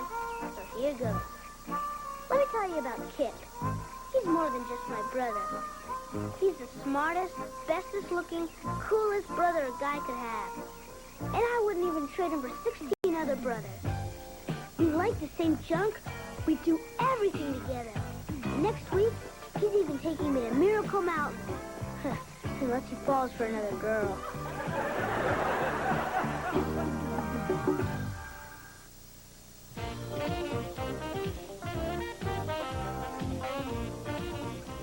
Tune in for the musical wizardry of Quincy Jones and listen up. He's got something extraordinary to say about his world. Cut tracks to the hottest sounds around with YTV's Rock and Talk tomorrow night at 6:30.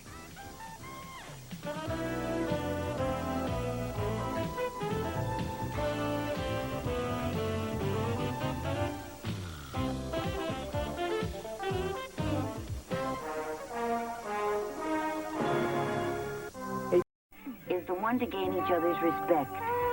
And sometimes along the way, the strangest detours take us exactly where we want to go.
You didn't have to go to all this trouble. Kelly and I have been eating fine. Oh, sure.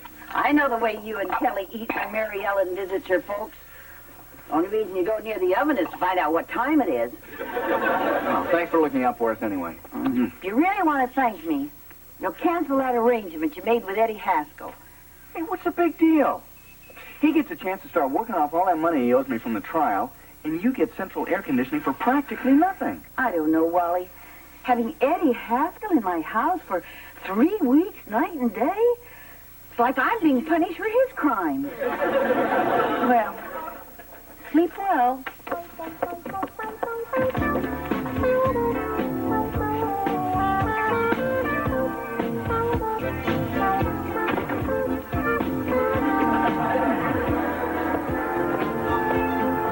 Hi, Dad. Can I have a pony? I don't think so. How about raising my allowance a quarter a week? Nice try, hon. Well, it worked for JJ. You mean she really got a raise in her allowance that way? No, she got a pony. Yeah, come on in. Hi, Dad. Hi, Kip. Care to join us? No, thanks. The reason I'm here is, well, a power line fell on Dickie Sokolsky's dad's car, and he's okay. Except he can't remember anything about baseball or Dickie's name. So we sort of need a new coach. How about it, Uncle Wally?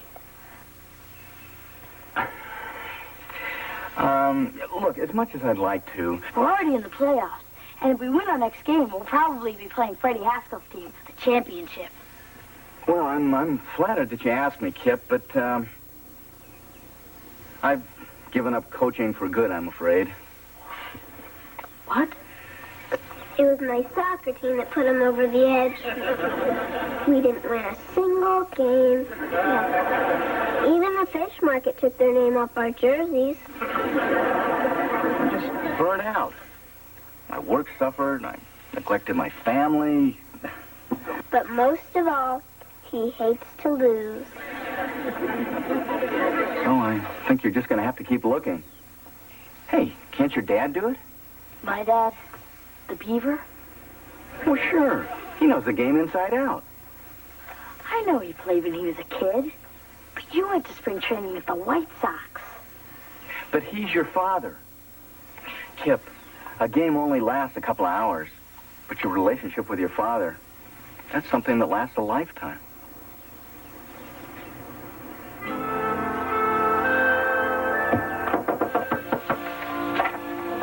I just got off the phone with Forrest and Wood. He got the power mower down at the baseball field, and he told me that he were playing next week. You're back in the picture. So I figured he'd throw a lefty at him.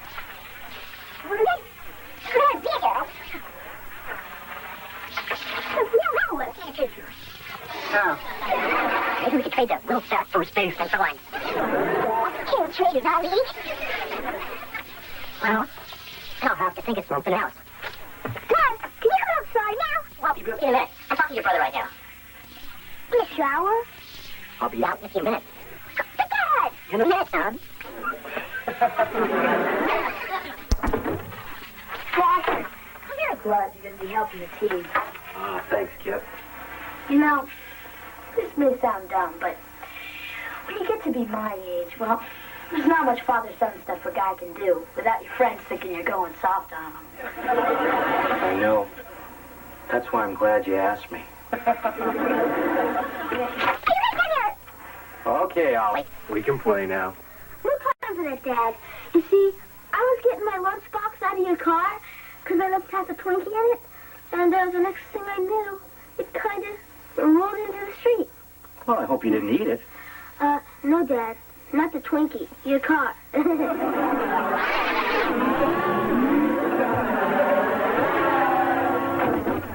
What for? Trigger ring. Good eye, good eye. Hey, what is this, a library? Let's start rousing the pitcher. Spoke to his mother, call him names. Tell him we got his cat in a pillowcase. Come on, get up here, come on. On your toes, Freddie.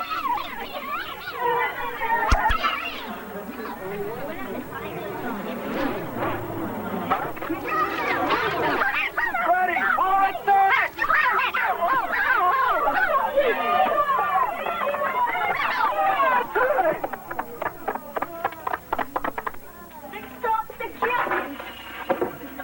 What are you doing here?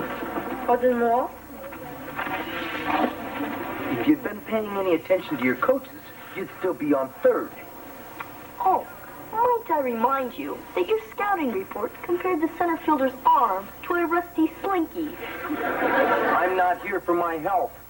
When I tell you to jump, you don't come down until I clear you to land. Hey, come on. I'm your son. Remember? Oh, that's right. What gets into me? Son, you're benched. What? Benched, as in collecting splinters the rest of the season. Surely you wouldn't deny yourself the pride of watching your own offspring engage in championship play. Don't count on it.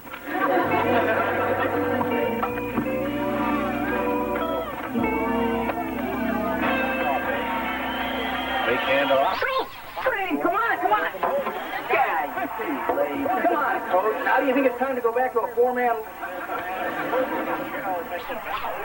35-yard.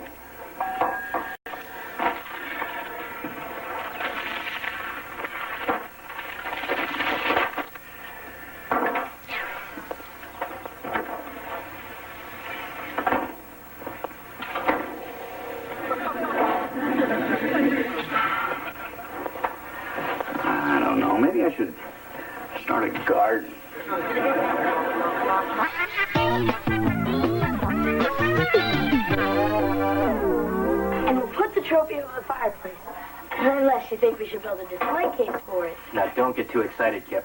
We've still got one more game to win on Saturday. Oh, hi, Mom. Hi, Wally. Well, I guess I don't have to ask how things went today. What was the score? Well, it was pretty close.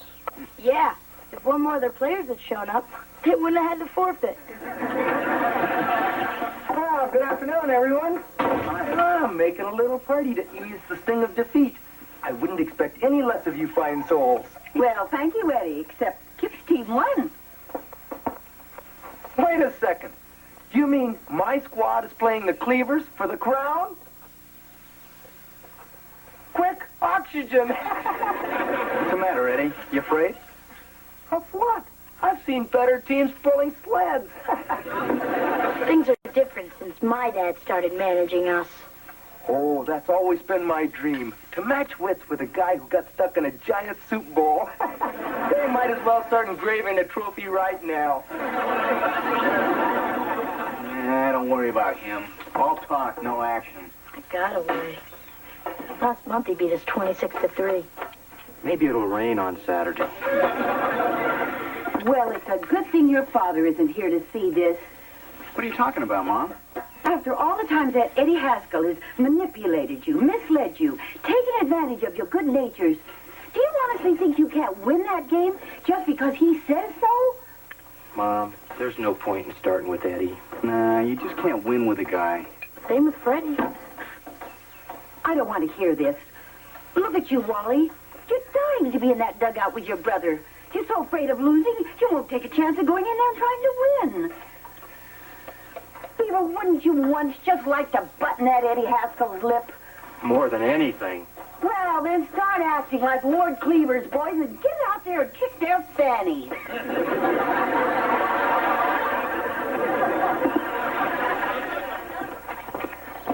You know something, Eddie? For 30 years, you've been like a thorn in my paw. But come Saturday, I'm going to rip you out with my teeth.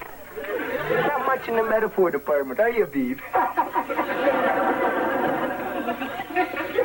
Metaphor department, I'm on a roll. That's it, Eddie. All you've done your whole life is make people miserable. Well, come Saturday, you're going to be down on your bony knees begging for mercy. I'm with you, Beaver.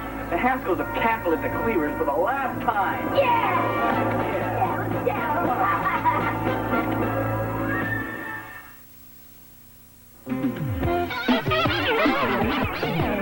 Next time. Yep, floor works good now. Few squirts. Well, Mr. Haskell, what a coincidence finding you here. Freddie was just saying how he wished his father were around so he could share his good news with him. Right?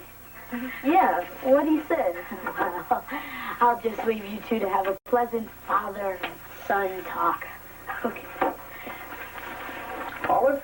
Oh, no thanks. I had a big lunch. Sir, I thought you'd appreciate my bringing this to your immediate attention. Hey, you got a 92 on the science test. That's out of 100, right? But of course, sir. Yeah, very good. Make a copy of this, mail it to your grandmother. Maybe she'll send you a couple of bucks.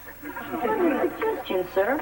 I do hope this stunning academic achievement has inspired you to reconsider my playing in Saturday's game. Play? You're lucky I let you keep your uniform. But, sir, what about my test? What? You want me to name a sandwich after you? Son, I'm doing this for your own good. The real world's a rough place out there. I'm just making sure you're ready to face it. You're too kind, sir. Good afternoon, ladies and gentlemen. Welcome to the Mayfield Youth Baseball League Division A Championship. Today's contest is the undefeated Mayfield Tigers, coached by Eddie Haskell, against the Cubs, coached by Theodore the Beaver Cleaver. Here we are. You know, I bet there isn't one of you guys who hasn't dreamed of coming up to bat in the bottom of the ninth in the 7th game of the World Series and knocking one out of the park. Today we got the real thing. A chance to find out if you've got what it takes to be the best. $20, right here. All you got to do to collect it is to keep them from scoring a run. Now, I don't care whether you do it by making a great catch, throwing someone out at the plate, or by tripping someone around in third base. Now, if you think you can hit it, then you'll hit it. If you believe you can make a catch, then you'll do it. If you believe in yourself, you're going to be a winner, not just for today, but for the rest of your lives. Okay, you guys want to hear a big pep talk? You go Red Rocky Street. All I got to say is you deserve to be here today, and I've really enjoyed coaching most of you this season. Well, come on, guys, let's get out there and win.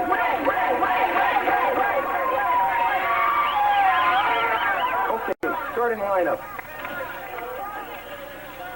Freddie Haskell. Yes, sir? Go get my chapstick out of the truck. Okay, pitcher, Nelson. First base, Scheinberg. Second,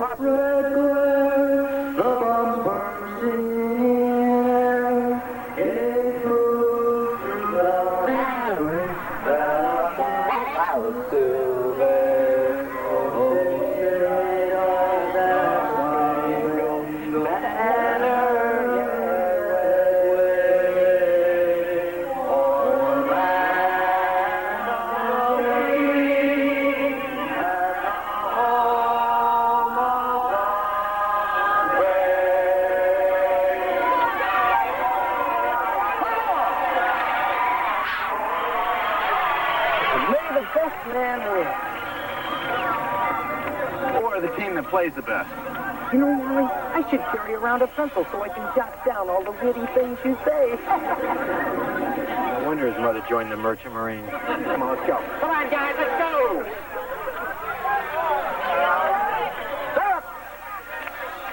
First up for the Cubs, shortstop, Kip Beaver.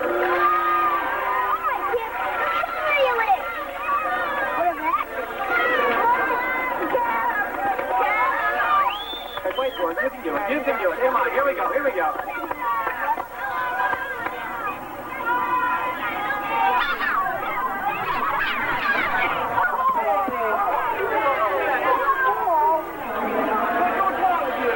You okay? I'm okay, Dad. Hey, Eddie, that was intentional. Yeah, and so is this. Come on, let's go. Come on, Kip. Let's get it now.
Last chance to overtake the Cubs 1-0 lead.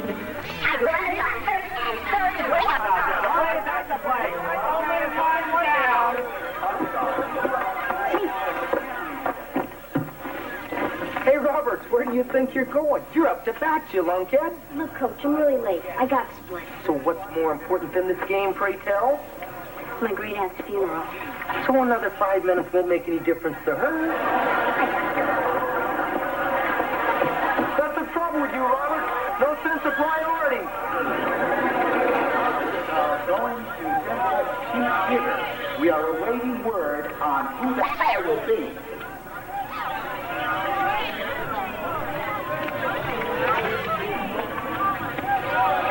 Hey, McGregor. Yes, Coach? How's the arm? Sir, What lengths will you go to prove a point? Why don't you call your brother in military school and find out?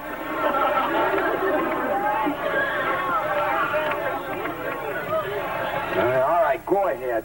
At least we'll have somebody to blame when we lose. Skating for Dylan Roberts, number 9, Frederick Haskell. Hey, Freddie, let's walk him. Come on, he's a Haskell. Can't give him anything. Let him work for it.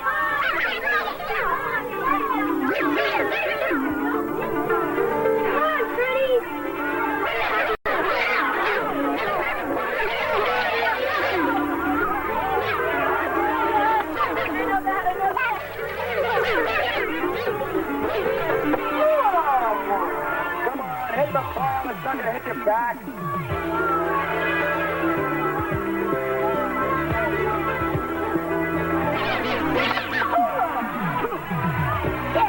One more, come on. Come on, Pitcher. One more try. You got it. Come on.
That's not true, honey.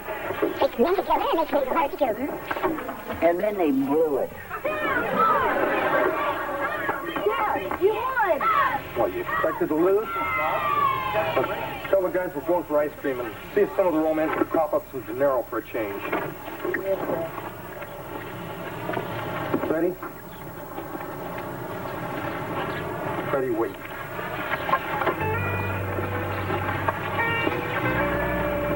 I'm very proud of you, son. You've never said that to me before, sir. Well, there's been a couple of times I've wanted to. Look, I don't express myself well with words. It'd make you real uncomfortable if I... Hugged me? Or something like that.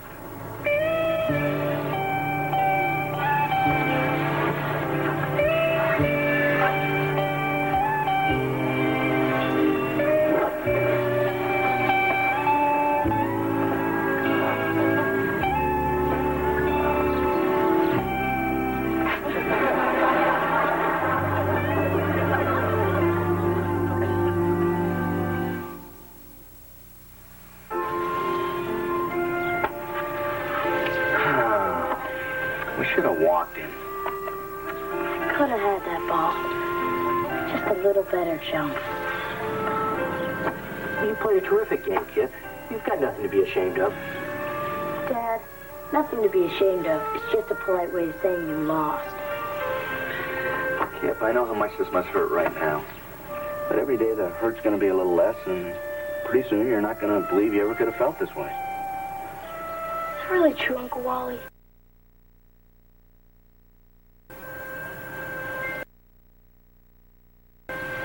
No. Hey, that was some game, huh, guys? Go ahead, Eddie. Start gloating. I'm ready. Hey, what are you talking about? Your team was in control all the way. And we just got lucky. Sometimes that happens with a better team. Could have gone either way, guys. Yeah, you guys did a great job with that club. You deserve the trophy, not us. No, you guys went fair and square. That was a great hit, Freddie. Not like the ball you put out of the park. Hey, did I see your dad hug you? No, I was just choking on a piece of hot dog. Hey, why don't you guys invite your team to join us for some ice cream? My treat. Well, that's a nice gesture, Eddie, but I insist on picking up the tab. Okay, if you insist, then thanks, Coach. See you there. What a rotten trick. Turning into a good sport. Now I can't even get the satisfaction of hating him. Just can't win with the guy. Oh, well. Maybe next year.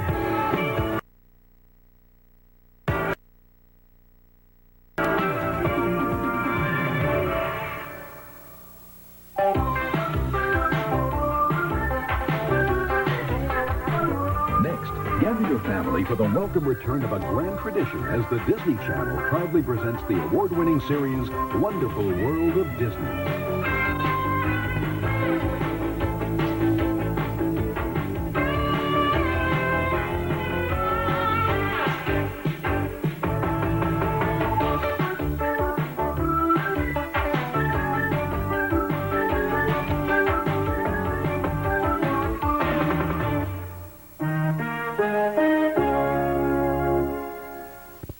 Leave it to Beaver. No, Kelly. We're not sure your parents are getting divorced at all. A divorce? You think my parents are getting a divorce? You know, Kelly, you may not believe this now, but sometimes the biggest changes are the best for everybody.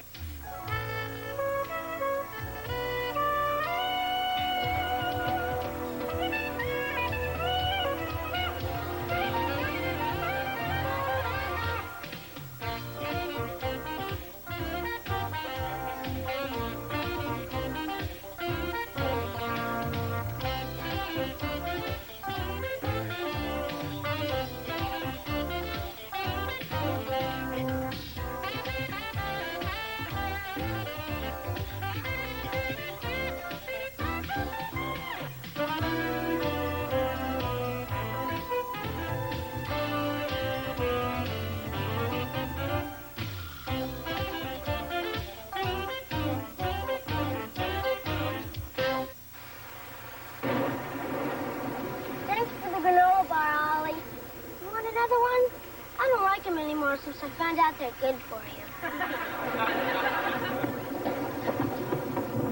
Look at this rain in my hair. I can't walk into school looking like this. Why don't you put on your poncho and keep it dry? Hey, I'm in the 8th grade now. If I walked in with this thing on, you guys would be giving me the business for months.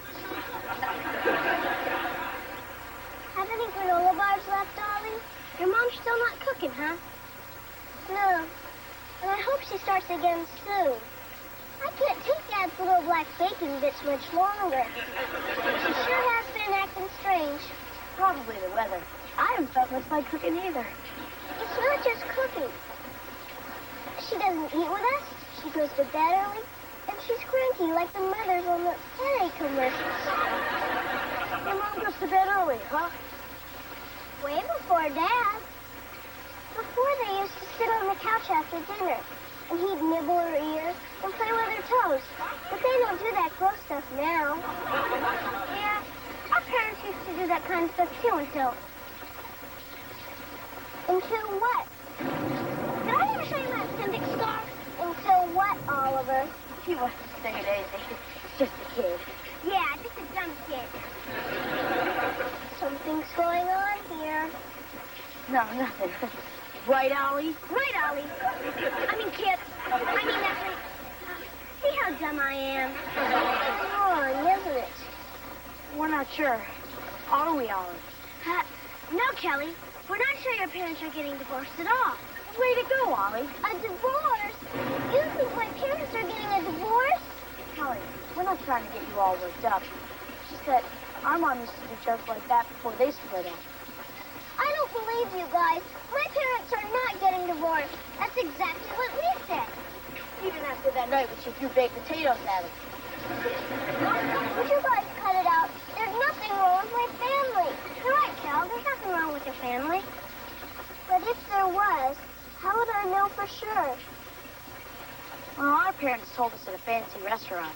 I guess they figured we wouldn't scream or nothing. There's Lumpy. Let's go. Geronimo!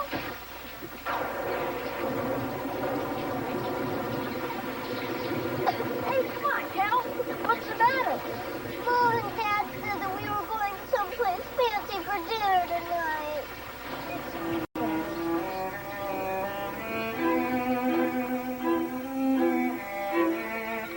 Honey, Kelly knows something's up. She's been acting strange all day.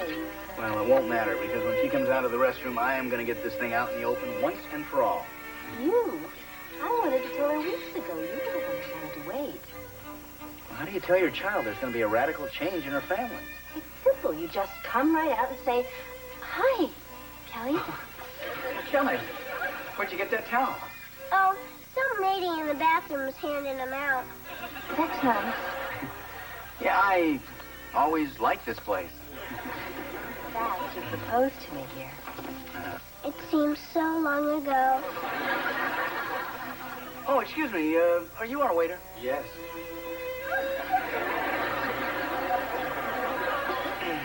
They're, very busy here.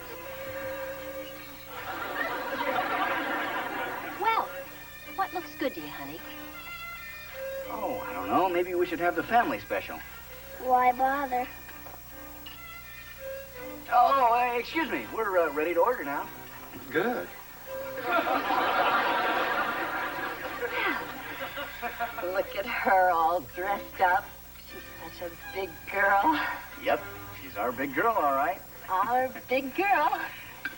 In fact, you're such a big girl that we can talk to you about anything now. Because you're such a big girl.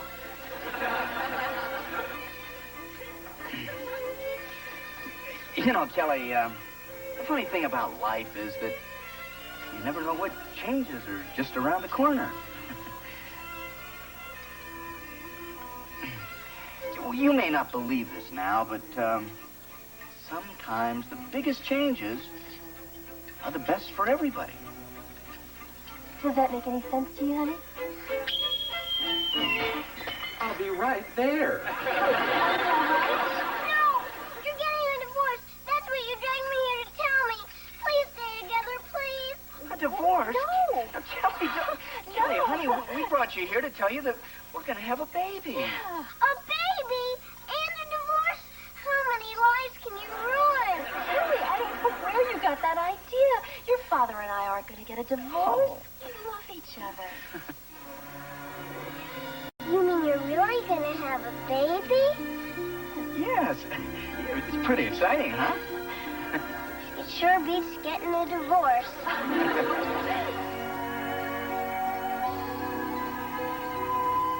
Eddie, doesn't Carol have two beautiful daughters? Thanks, Mrs. Cleaver. Yeah, it's hard to believe I started out so young and innocent. It certainly is, Eddie.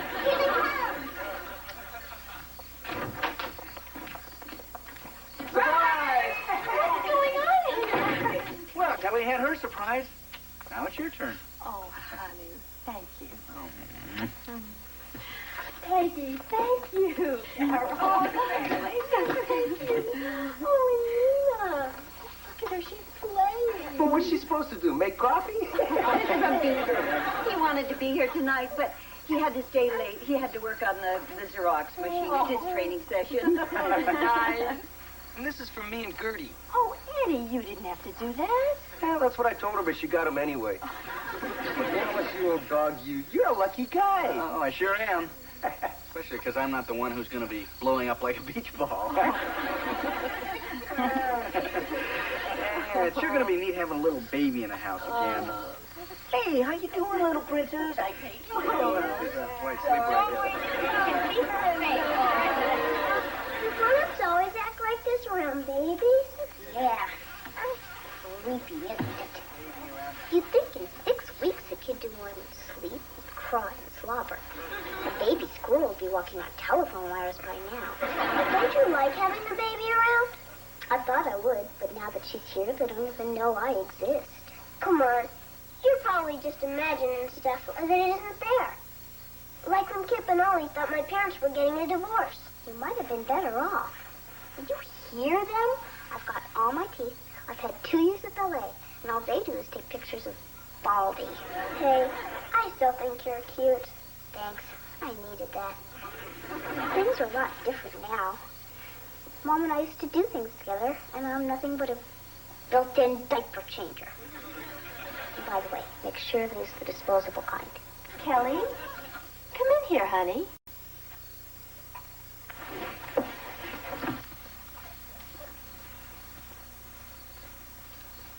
Come on, sweetheart. Sit down here. Here, I want you to see how much fun you're going to have. I'm not sure about this, Dad. Oh, now, come on. Don't be nervous. She won't break. Isn't that adorable? She's going to make the most wonderful big sister, our big girl. That's right, kid.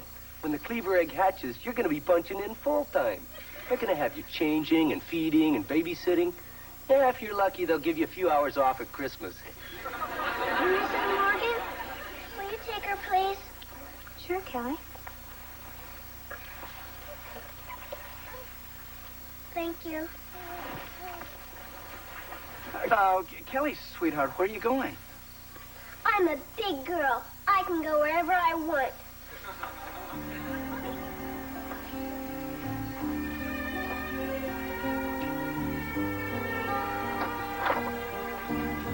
Kelly, what are you doing?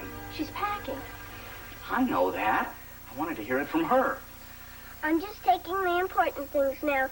I'll send someone for the rest later. Wally, she's serious. Stop her. Trying to stop her now will do more harm than good. Let's just go along with it for now. Could you please hand me my Snoopy brats? They're over there. Well, I take it you've given this a lot of thought. Oh, yeah. It came to me on the way upstairs. Can I have a muffin, please? Oh, honey. Did you know Muffin's missing an eye? We're all having our problems these days. Listen, sweetheart, I know that our having a baby is a big adjustment for you.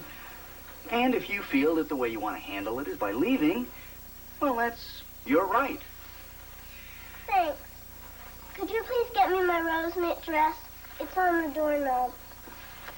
Kelly, if you're going to take your rose knit dress, be sure to take your black patent shoes, too. Helen, I said go along with her, not pack for her. Well, I guess that's all. I'll be leaving now. Kelly, you're acting like a child. Good, Wally. Look, I still love you both, but I can tell things will just never be the same around here. I'll still come back every Monday for my allowance, if I'm still getting one. Well, of course. We wouldn't want to lose you as a dependent. Well, I guess you've made up your mind. Can we give you a ride to wherever you're going? No, I'm not going too far. If anybody calls for me, tell them I'm at Grandma's. Well, don't make yourself a stranger. Oh, I won't. And thanks for everything. You've been terrific. Our baby's gone.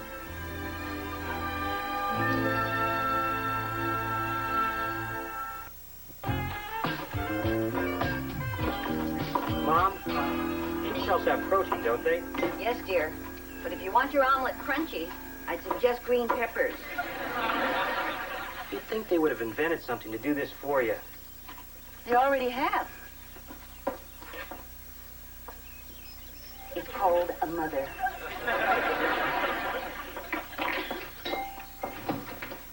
Is the coast clear? Wally, Kelly is confused and alarmed. Pretty depressed, huh? Well, under the circumstances, I think she's doing fairly well. Fairly well? She's having the time of her life. Great. Mary Ellen and I are home worried she's crying her heart out, and she's over here dancing with a beaver. Maybe it's time for me to go floss again.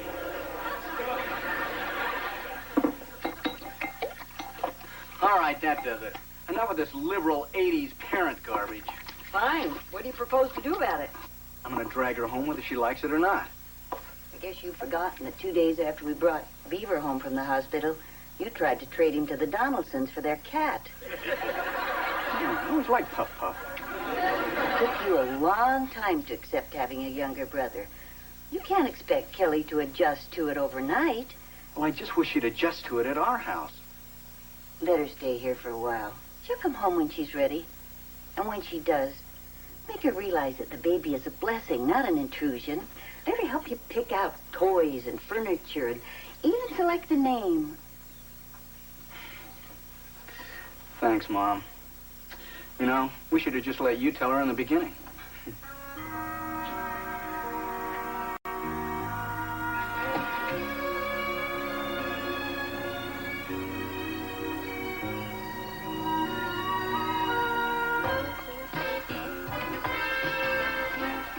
Community chest. How about that? I won second prize in a beauty contest. Ollie, will you stop playing and put your stuff away? You heard Dad. We can all stay up later if the room's clean. It's not fair.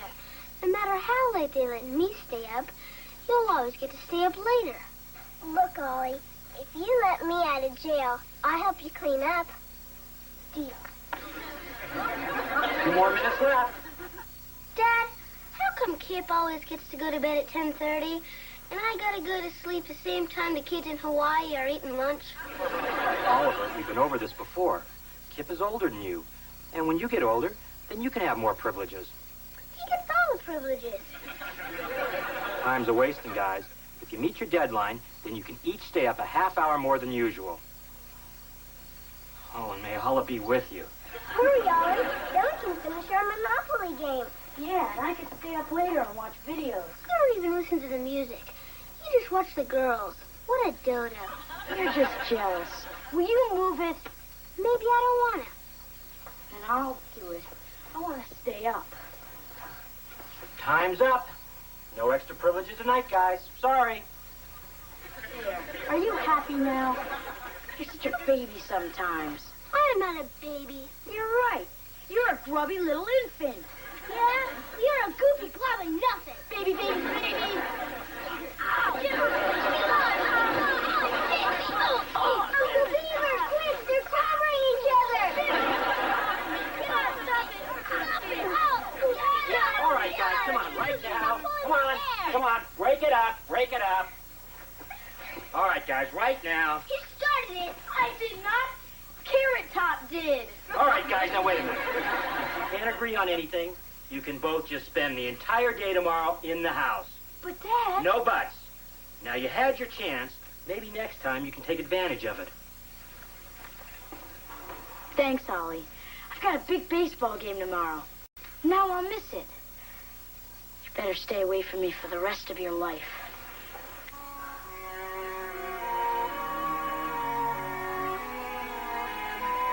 Boy, I felt sorry for Kip.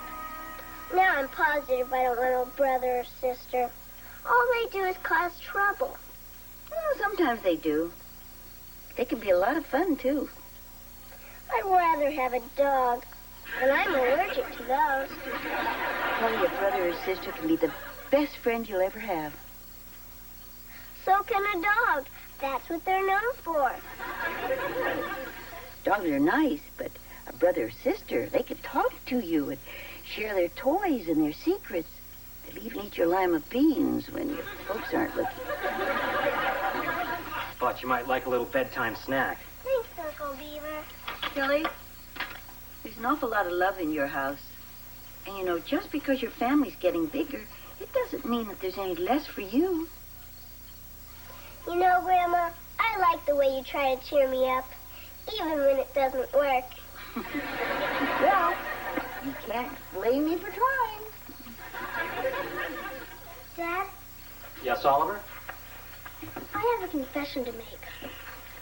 I started the fight upstairs. I also didn't clean up my half of the room when I was supposed to. Is that true, Kelly? Kip? I never meant for you to miss your game. And I just got so mad because I'm not older. And it's not your fault. Well, Kip, I guess you can play in your game tomorrow. And stay up a little bit later tonight. Hey, great. Thanks, Dad. And thanks, Ollie. It takes a real man to admit what a creep he's been. Aw, thanks, Kip. Does this mean I don't have to stay away from you for the rest of my life? Sure. You know that $5 I owe you? Yeah? Well, here's one of them. What a guy. Dad, am I still grounded? I'm afraid you can't wiggle out of that. But I'm very proud of what you did tonight. And I'm going to make sure you get back those other $4. Well, I guess the least I can do is go upstairs and pick up the stuff that's getting moldy. Wait a minute. I'll give you a hand. I love this father-son stuff. Boy, Ollie sure was brave. Sure was. I wouldn't touch any of this stuff under his bed. No, I mean about admitting what he did. Once in a while, a little goof will really surprise you. He was mean to you, and he got so mad at you. I sort of don't blame him for being mad. I do have it better because I'm older. He still does a lot of nice things for me, though. Like what? Well, once he wet my towel for me, so Dad thought I already took a bath. Really? Yeah. Then last year, when I wiped out on my skateboard and broke both arms, brushed my teeth for me. I guess a younger brother could come in handy. Especially when all my friends are busy. I always have Oliver to goof off with. He'll do lots for me a friend wouldn't, like that $5 he loaned me 3 years ago.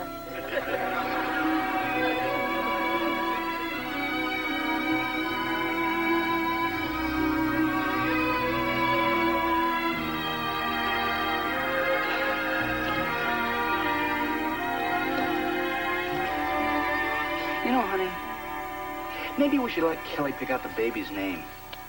That'd get her involved. I don't think that's a very good idea.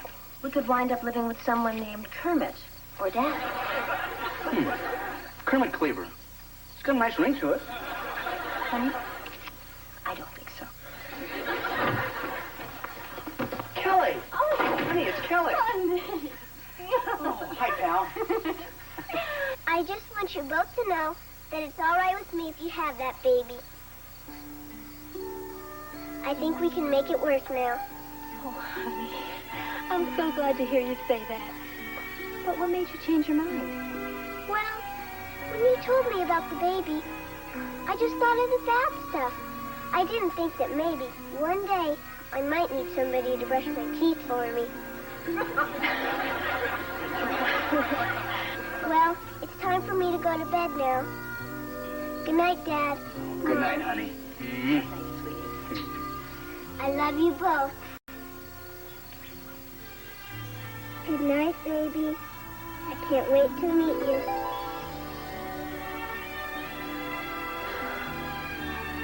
Oh, come here, you. We're glad you're here. Oh, you know you that? bet.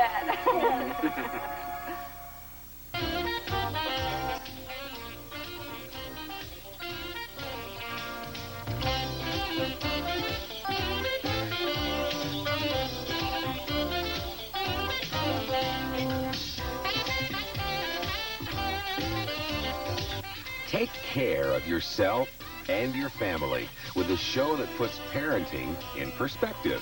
Join Debbie Van Keek.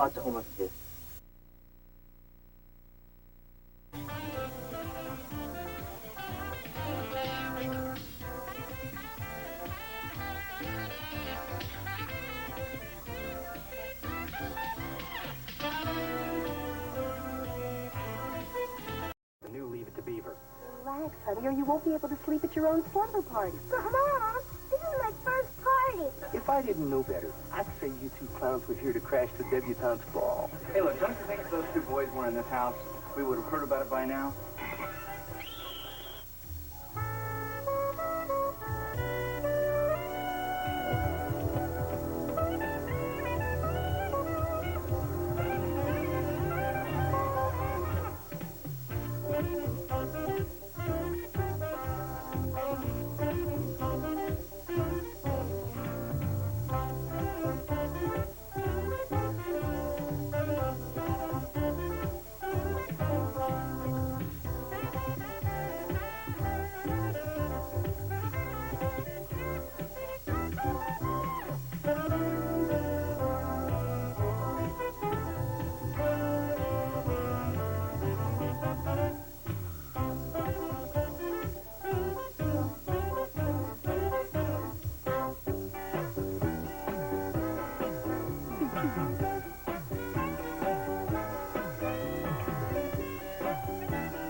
haven't gone. And they're all out of round balloons, so he's going to try the toy store.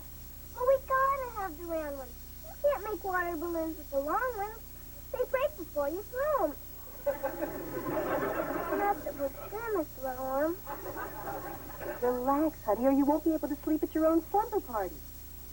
But, Mom, this is my first party. And if it bombs, nobody will let me cut in line at lunch or pass me notes during assembly. I'll probably have to pay someone to take me to the prom. Sally, you have absolutely nothing to worry about. This much planning didn't go into my own wedding. Hi, Grandma. This is Duffy. He's a kid. Well, hello, Duffy. Are you new in town? No, I just never liked Oliver much until we had to stay after school together. And now he's all right. Well, that's good to hear. Grandma, can Duffy stay here? Well, usually I wouldn't mind, but this is kind of short notice. You know, it's Kelly's party and all. But this is an emergency. My mom's cooking a liver tonight. Liver, huh? That is an emergency. All right, Duffy. You call your mother and ask her if you can stay. We already did. Because everybody knows you never turn us down. Hi, guys. Hi, Dad. Oliver, who's your friend? Oh, this is Duffy. He's a kid. Oh, hi. He's going to be eating with us tonight. Mr. Cleaver, are you a real ball player? Well, no, not exactly. You see, my office is just in a softball league. His boss says it'll hurt my dad's morals. That's morale. And I better get going. If I'm late, Lumpy makes me do extra push-ups. Oh, by the way, Oliver, you have a good time tonight. But remember, Kelly's slumber party is strictly off-limits. That goes to you, too, Jeff. Dad, why would I want to spend the evening going on treasure hunts and watching cartoons with a bunch of goofy little girls who take the Smurfs seriously? Oh, good. Now I can concentrate on my game. Normally my household is in order. Good night, guys. Bye, Dad. Buddy. Are they really going to have treasure hunts and watch cartoons? Yes. But I think Kelly will tell you all about it tomorrow. Over here. Did you find a clue?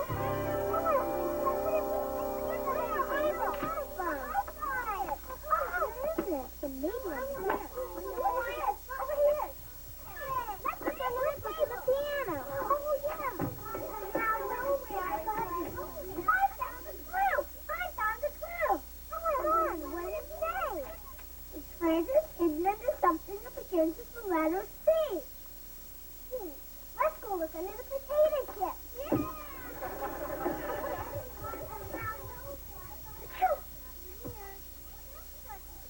Hi, Heather. How are you? Allergic. Did you get a pet? I have to take 2 of these if you did. Well, not unless one sneaked in while we were at the pancake house. Well, I better check them anyway, just in case any of your pillows got duck feathers in them. Fun kid. I get it. Hi, Peggy.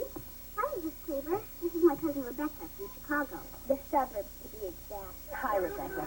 Thanks for walking Peggy over. Can you find your way back? Well, actually, my folks are right out this evening, and I wondered if it would be okay if Rebecca came to the party. Oh, well, gee, Rebecca. I mean, all the other kids are much shorter than you. No sweat, Mrs. Cleaver. Don't worry about me. I love children. Well, come on in.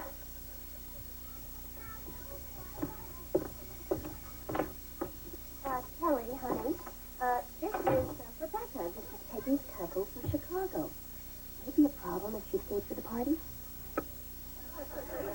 I guess not. Well, it just means you get 9 little weenies to eat instead of 11. No problem. I don't eat meat. It trashes my figure. Well, come in. We're having a treasure hunt. If you look under stuff to start to see, we might find a prize. Yeah, well, I would, but my horoscope told me to de-emphasize my competitive nature this week. Would you like some punch?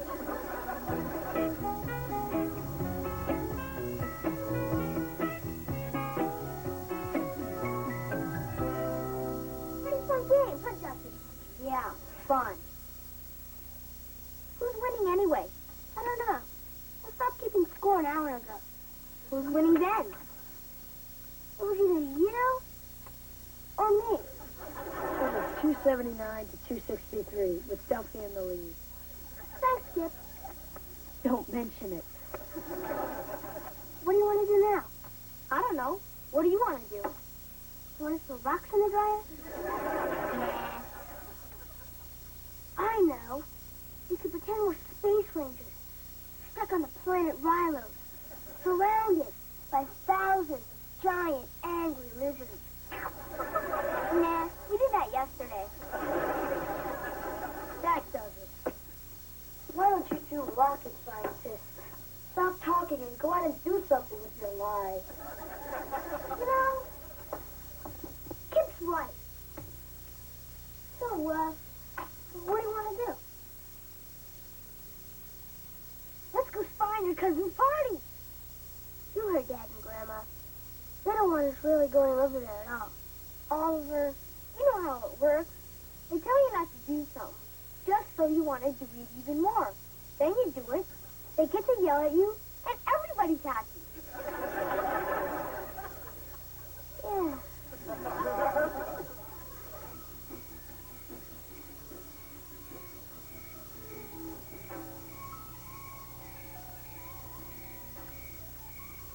Duffy, I really don't think we should be doing this.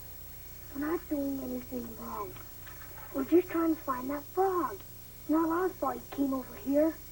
But you didn't have to throw him in this direction. I didn't throw him. I read about these rare flying frogs, and I want to see if he was one of them. Look. There he is. Oh, my, we got him. Yeah. Come on, Oliver. Your dad said we couldn't go to the party, but he didn't say we couldn't look at it. I suppose it would be okay. But we better forget about what we saw as soon as we get back. Okay, go take a look. Wow. If it isn't the Junior Neighborhood Watch. Mr. Haskell, what are you doing here? I have a standing invitation to Casa de Keith. And besides, some little tyke lost her retainer down a drain, so they call me. Wally's too cheap to pay a plumber. Now, what's your excuse? Oh, we caught a frog. Isn't he a beauty? And he can almost fly, too. Want to see? Maybe later. If I didn't know better, I'd say you two clowns were here to crash the debutante's ball. No, Mr. Haskell. The frog story we made up is true. And I suppose you're going to tell me you haven't been upstairs to short sheet the bunks yet? No way. What am I talking to here? Two healthy American boys or a couple of meter maids? You're missing out on a chance for some serious fun here. I remember at the 8th grade sleepover, your Uncle Wally and I got Beaver to sneak over to the girls' side and put mayonnaise in the sleeping bags. Gee, really? Dad and Uncle Wally really did that? See, they're still talking about it down at the Viking. You just got a frog, and you got a bunch of girls. You can't waste a perfect combination like that. Unnatural.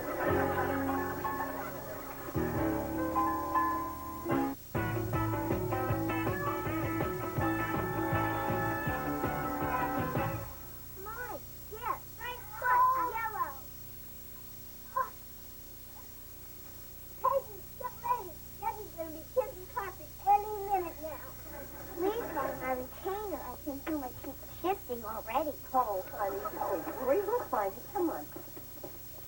Yeah, I think I can get it, Wally. But I'm worried about the electric wires near the pipe. You're going to have to cut the power. Yeah, okay. Hey, girls. Girls, don't be scared. We're going to turn the lights off for a minute. Breaker box is outside. Mary Ellen, you know what I could use? If you got some...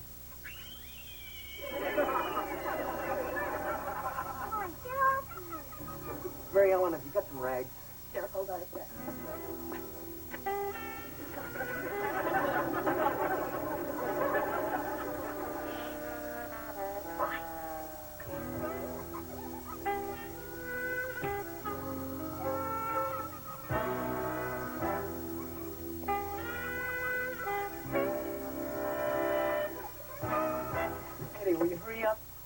lighten up, Sam, huh? I'm not charging you by the hour. Come on, move it. I got a handful of little girls here.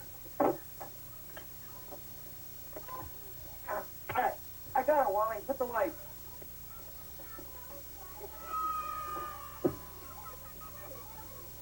Thanks, mister. My mom said if I lost another one, I'd have to pay for it myself.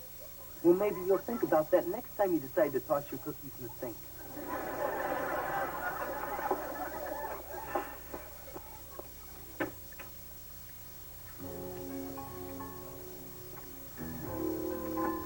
Wow, look at all this gold junk. Yeah. Have you ever been alone in a girl's room before? Once. But I was with somebody. Well, this is fun. Let's go. What's behind? You heard what Mr. Haskell said. This is a night people are going to remember long after they've forgotten about it. Hey, look. Grab it now.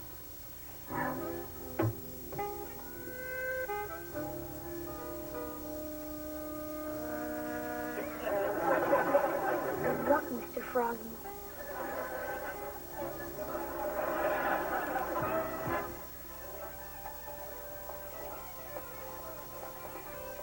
Who's that hairy guy with the guitar, Rebecca?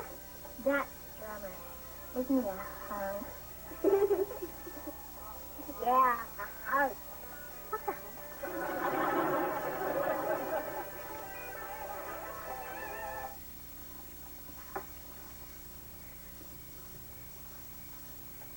Look, I'm Cinderella. And she's Queen of Frogs.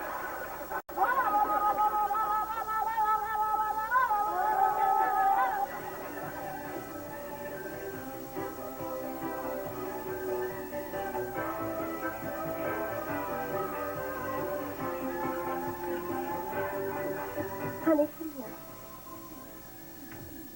You've got to do something about Rebecca. Well, honey, I think you're overreacting. She's different than the other girls, and I find her interesting. Do you remember the song, It's My Party and I'll Cry If I Want to? You would cry, too, if it happened to you. I'm on the case. Okay, girls, showtime. Yeah, I think you're going to love this. What is it? Is it a concert? Well, no, but there's a lot of good music in it. Oh, excellent. You got Rocky Horror. Oh, well, it's sort of a horror film.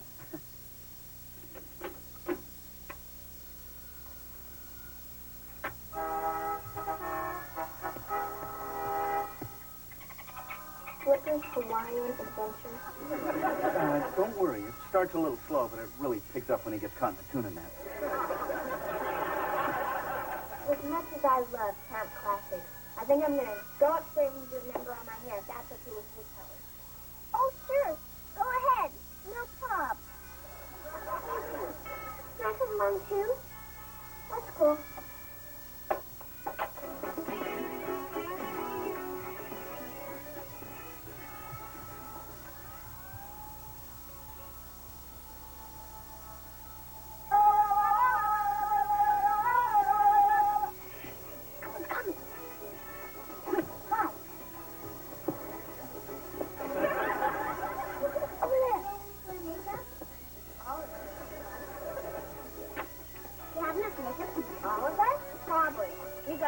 Small faces. You can. Maybe I should do this. The place might load up. Whatever. Did your mom let you wear earrings to school? Of course not. I'll wait till after I leave the house to put them on. Okay. Who wants orange eyelids? I do. Oh, this is pretty. What are you going to do, Molly? Come here, Molly. Come here.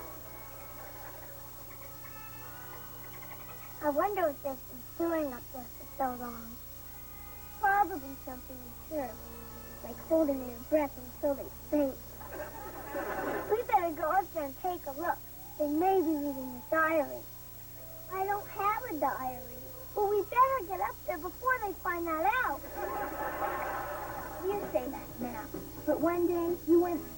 having a party without boys. Yeah, with my luck, boys will probably make me break out. Would that makeup junk come off easy?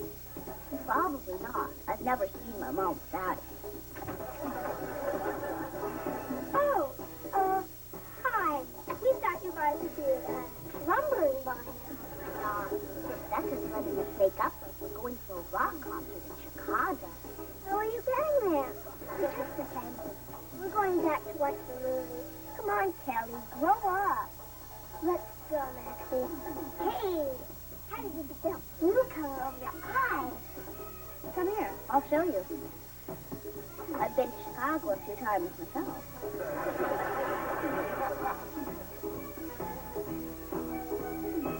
Rebecca, can you do something for me, too? Sure. Why don't you start by doing something with that hair? My hair? I don't know. No problem. If you don't want to do this, just go back downstairs and see how the big fish is doing. What'd you have in mind? Let's just use our imagination.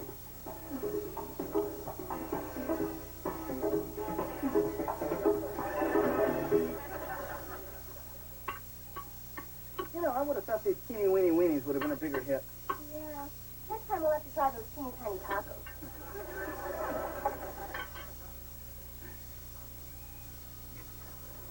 Darling, you're a little sensual. That's exactly why I'm kissing you in this room. There, I think I got it. Why don't you take it into... I don't mean to interrupt, but are Oliver and his little friend Duffy here? They seem to have disappeared. My dad figured we'd look here first, since this is the last place we're supposed to be. Hey, look, don't you think if those two boys were in this house, we would have heard about it by now? Yeah, everything's been peaceful since we put the movie on. No wonder. There's nobody out there.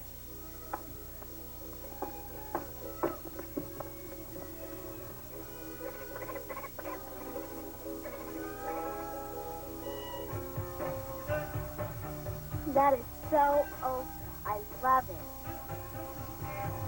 Wow, Kelly, you look different. I know.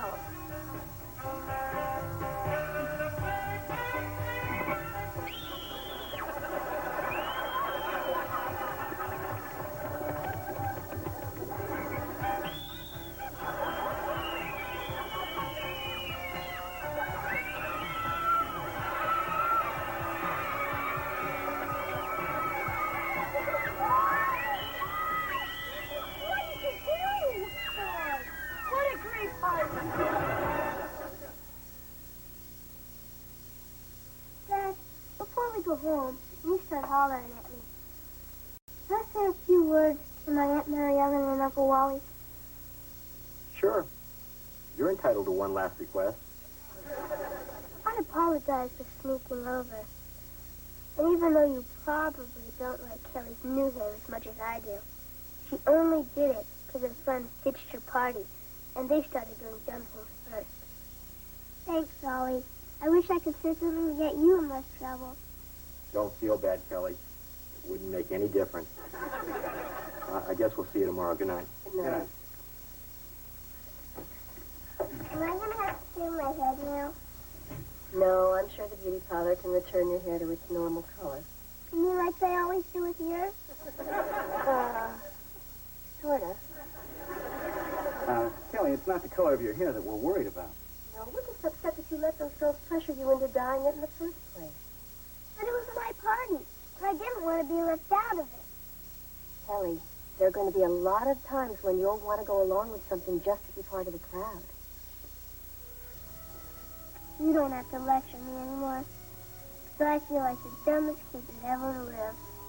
Well, maybe it's better that this happened to you now, so that next time when the gang says, hey, come on along, nothing bad's going to happen, you'll know better.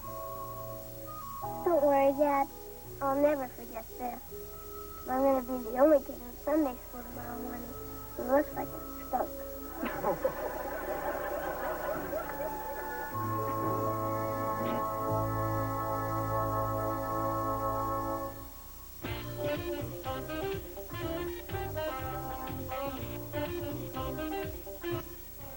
Cool pool, bulletproof. Vanity, fast. Noise on the street tomorrow night at 8. Street Noise, only on YTV.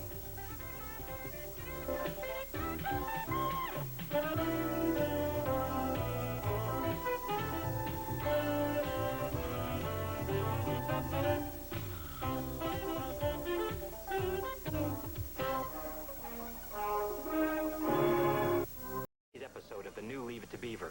I showed very poor judgment, but I'll do better in the future. What future? You're fired. Let's go to lunch, son. Great news, everybody. I got fired. Oh, well, that is great news. Yeah, great. We knew you could do it, Dad.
Yeah? Theodore, come in here quick.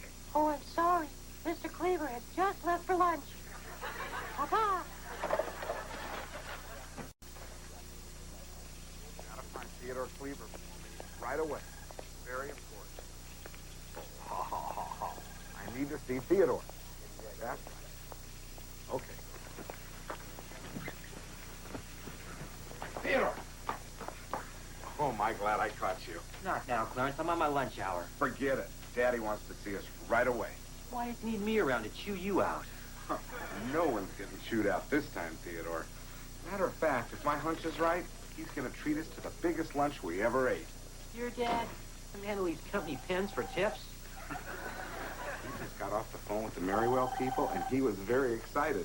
They actually went for your proposal? Ooh, I still wish you'd let me look it over. Hey, this is my baby. I'm not going to share the glory with anybody. How's my tie look? I don't like it. Hi, Daddy. Come in, boys. Hello, Mr. Rutherford. I'm glad you're here. I just got the word on the Merrywell account. So soon? Yes, and I must say I'm surprised by what I hear. I've just got to know which one of you boys put those figures together. Well, Theodore and I have done some fine work together in the past. But this baby is all mine. I should have known. You big oaf! You're the idiot that cost us the biggest account this company has. 28% of our pre-tax income down the drain. A common house pig with half a brain wouldn't foul things up this badly. Daddy, remember my asthma. How can I forget 6 years of asthma camp? I think I treated you like my own son. I am your son. Don't remind me, you spineless jellyfish. Excuse me, Mr. Rutherford, sir. What is it, Cleaver? Well, it's about the Merrywell account. It really wasn't Clarence's fault. What are you talking about? Well, sir, you see, I made some last-minute changes in the figures that Clarence wasn't aware of, so you can stop yelling at him. That true, son? Well, yes. He says so. Yes, it's true, Mr. Rutherford. I showed very poor judgment, but I'll do better in the future. What future? You're fired. Let's go to lunch, son. Yelling makes me hungry. Gee, you really didn't have to do that. I never realized what a great friend you really are. Thanks. Thanks? I lose my job covering for you, and all I get is thanks? Hey, don't worry. I'll put in a good word for you when things calm down. Clarence, will you move it? For now, I wouldn't buy anything on time. Coming, Daddy.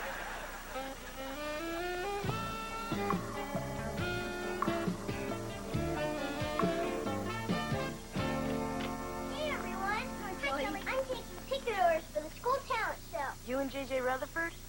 I heard you practicing last night. No, thanks. Is that what that was? I thought maybe some cats were fighting. Nah, we're not going to be critical, Oliver. Remember, you didn't even try out for the talent show. That's because he doesn't have any talent. I do, too. I can make neat noises with my armpits. Want to hear? Oliver, didn't we discuss that last time Aunt Martha was here? Okay, troops, fall in. Oh, hi, Wally. Want some coffee? No thanks, Mom. I gotta be at court this morning. Well, if you're running late, Beaver can drive the children to school on his way to work. I'm not in that big of a hurry. My client's guilty. Come on, let's go, huh? Bye, doll. Bye, love. Have a good day. Morning, Counselor. Oh, hi, Eddie. Mr. Haskell, would you like tickets for my school talent show? Only if they're handing out air sickness bags at the door. Ignore him, honey. I do. Bye, Mom. Bye, honey. Good morning, Mrs. Cleaver. Hello, Eddie. And might I say, that's a lovely oven mitt you're wearing. Oh, well, thank you, Eddie. I always like to look my best for you. It does my heart good to see the Cleaver sense of humor unaffected in the midst of young Theodore's latest tragedy. Oh, and I hope these provisions will help see you through the hard times. Eddie, you been eating lunch behind the tar truck again? Please, you don't have to hide your pain from me. We're like family. Eddie, don't say that. What's this all about? Wait, you mean the Beef didn't tell you? Old man Rutherford gave him his walking papers. Beaver's fired? Yeah, I got it straight from the lump. He's history. Out on the street. Adios, muchacho. Kaput. But I'm sure the Beef will bounce right back again. Oh, would you mind signing a receipt for this so I can deduct it as a charitable contribution? Well, now, Eddie, that's a very nice gesture. But we're not scraping the bottom of the barrel just yet. No breakfast for me. I'm off to the office. Oh, hi, Eddie. Oh, and Mom, don't hold dinner for me. I'm going to be working late tonight. You know, this reminds me of an old Alfred Hitchcock show. This guy got fired, but he couldn't tell his family. So every day for 3 years, he pretended to go to the office. One day, something finally snapped, and he went back to see his old boss again. Only this time, he had a bomb in his briefcase.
God?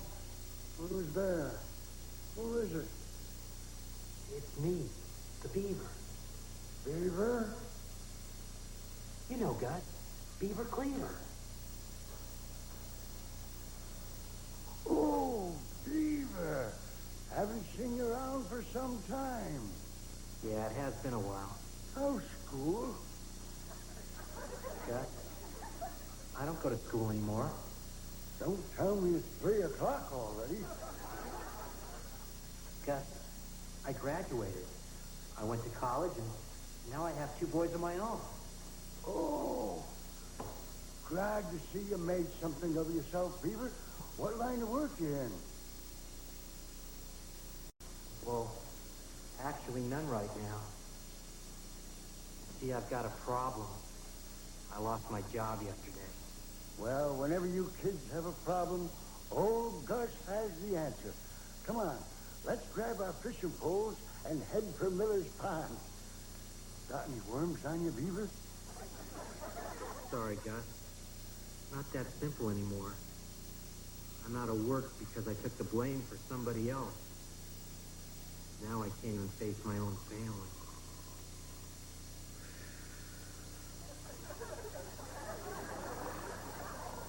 Gus? Who is it? It's me, Gus, Beaver. What should I do, Gus?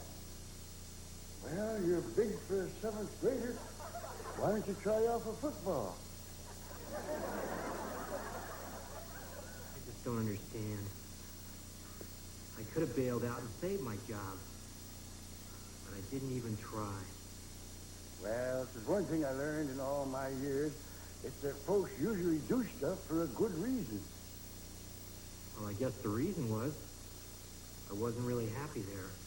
See, I told you. There's a good reason. So then, I really didn't get fired. I quit. There you go. Thanks, Gus.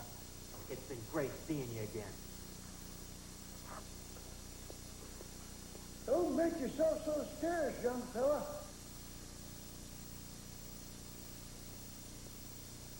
Make one heck of a linebacker.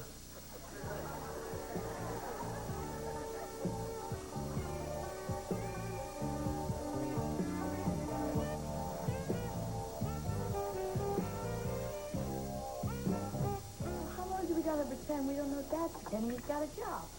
Until your father's ready to stop pretending. There's your dad. Now remember, he's been through a lot, and he's probably feeling very low just about now. Daddy's home. Hey, Champ, how you doing? Hey, Wally! Hey, Mom. Hi. Hey. Great news, everybody. I got fired. Oh, well, that is great news. Yeah. Oh, yeah, Sounds yeah, good, hey, Dad. that's terrific. Yeah, great. We knew you could do it, Dad. Glad to hear that. You guys don't seem very surprised. Well, actually, Eddie Haskell broke the good news to us this morning. Gee, what in the world happened between you and the Rutherfords? It doesn't matter. I can start fresh. New job, new challenge. The sky's the limit. Hey, Dad, why don't you be our school crossing guard? Mr. Sanders is colorblind, and then he gets mixed up every time the light changes. Oh, keep it in mind, Ollie. Right now, I think I'm looking for a job that I'm a little more qualified for. Well, I hope you find one soon. I got a paper due next week on what my father did for a living. Oh, you too, do you?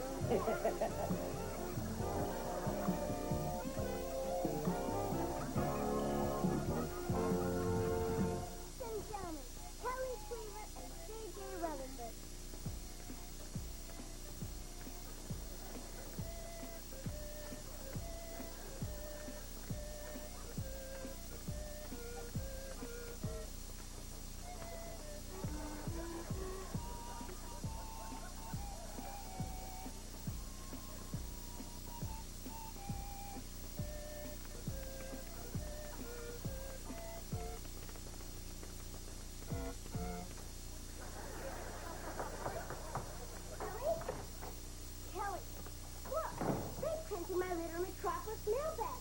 And Superman does wear a cape at dinner. Oh, excuse me. I didn't know she was here. Come on over when you're alone. Okay, Oliver Cleaver. What is this? Why have you been so mean to me lately? Don't pretend like you don't know nothing, KJ. I'm not pretending. I really don't know nothing. Yeah, well, your dad made a real dumb mistake. And my dad took the blame so your dad wouldn't get into trouble. No way. My dad would never do that. Would so? Would not. Would so? Would not. Come on, we're not supposed to fight in the house. Okay, Cleaver, let's go settle this outside. You've got problems. Oh! Hey, what's all the yelling down here? Nothing left to know about, Dad. Mr. Cleaver, Oliver's been making up stories about my dad, and I'm a guest in your house. Tell her, Uncle Wally. Tell her what Dad told you when I wasn't supposed to be listening. Yeah, JJ, I think that think I have to answer the door. Oh, hi, Lon. Hi. Are you ready, honey? We have dinner reservations at 7. Let me just get my book. Did you move yet? No. Why? Because my dad said you wouldn't be able to live with yourself.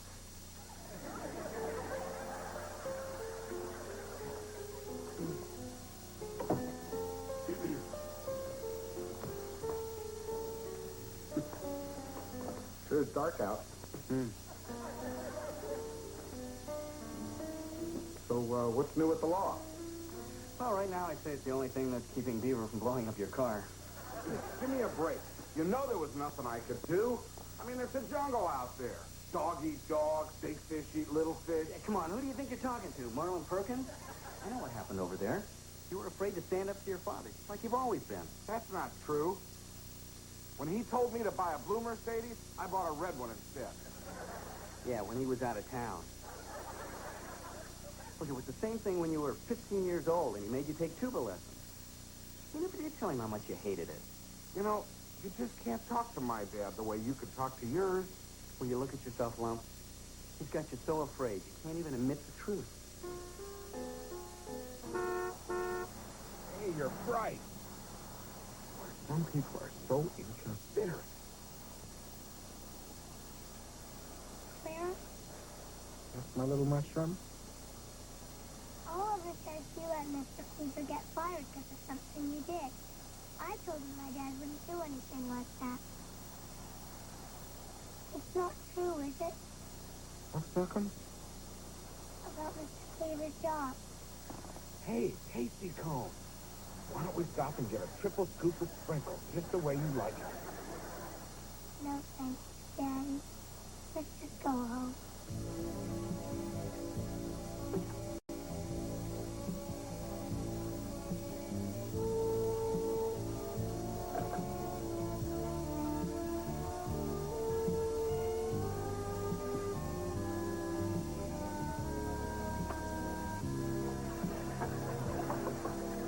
Theodore, can I come in? What do you want to do? Make sure I'm not taking any office supplies? Oh, no, I trust you. I just wish there was something that I could do for you. Like maybe a letter of recommendation or a low-interest loan. Anything. So here, Cleaver. Might as well take your last paycheck. Save me the stamp. Thank you, Mr. Rutherford. Yeah, I'm sorry it had to turn out this way, Theodore, but I want you to understand I don't take this lightly. I liked your father because, well, he was a loyal friend, a hard worker, and a very average golfer. Too bad the only thing you inherited was the hitch in his swing. Daddy, you really shouldn't say those things about Theodore. Are you contradicting me? Well, in my opinion, he has a better business sense than most of the people in this company. Well, what do you know about it, you big lummox? If he's so good, how come he lost up the Maryville account? He didn't. I did. I can't lie anymore. I'd like to be able to look my daughter in the eye again. Are you telling me you lost the account, you big oaf? I'm not an oaf. I'm not a lummox. I'm a grown man with a family of my own. We're all human. He shouldn't fault somebody for trying to do the very best he can. And another thing, no more tuba lessons. Well, what can I say except it takes a big man to stand up to his father and a bigger man to admit his mistakes. I'm proud of you, son. Gee, thanks, Dad. You're fired. Fired? Cleaver? Welcome back. Teeing off at 3 o'clock. Care to join me? Thanks, Mr. Rutherford, but, no thanks. I really wasn't happy working for you. You're not supposed to be happy. You're supposed to be working. Well, you can call me a dreamer, but I'm going to try and find work where I can do both. Well, Cleaver, I respect your sunny optimism, no matter how boneheaded it is.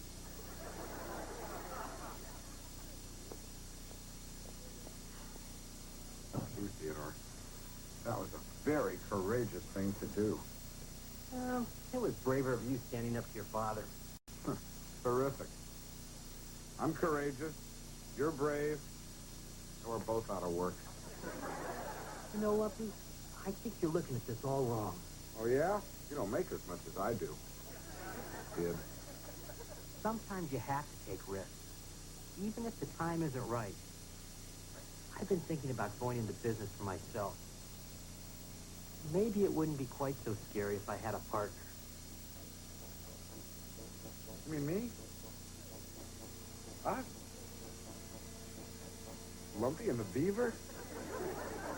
Sure, why not? You know, maybe you got something after all, B. I mean, people respected your dad. That alone should bring in a few paying accounts. Who knows, we might even land a Merriwell account.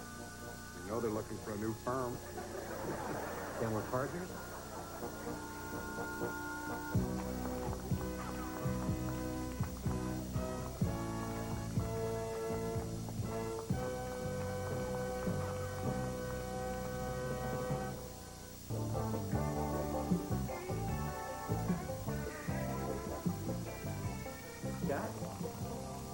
Scott? How you doing? Well, hello there, Beaver. Find a job? No. As a matter of fact, I started my own business. Smart move. These your partners? No, these are my sons. This is Skip and this is Ollie. How about that?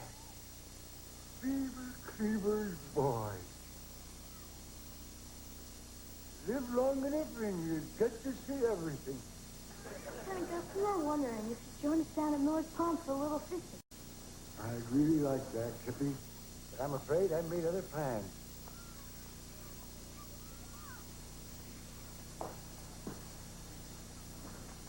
Her daddy's loaded.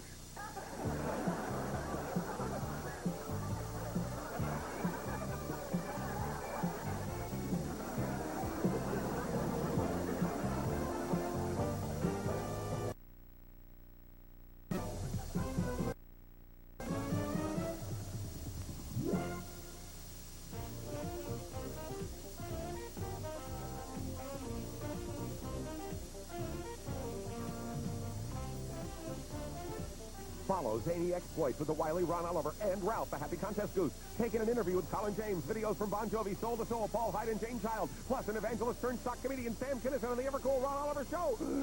Sunday night at 9, here on YTV.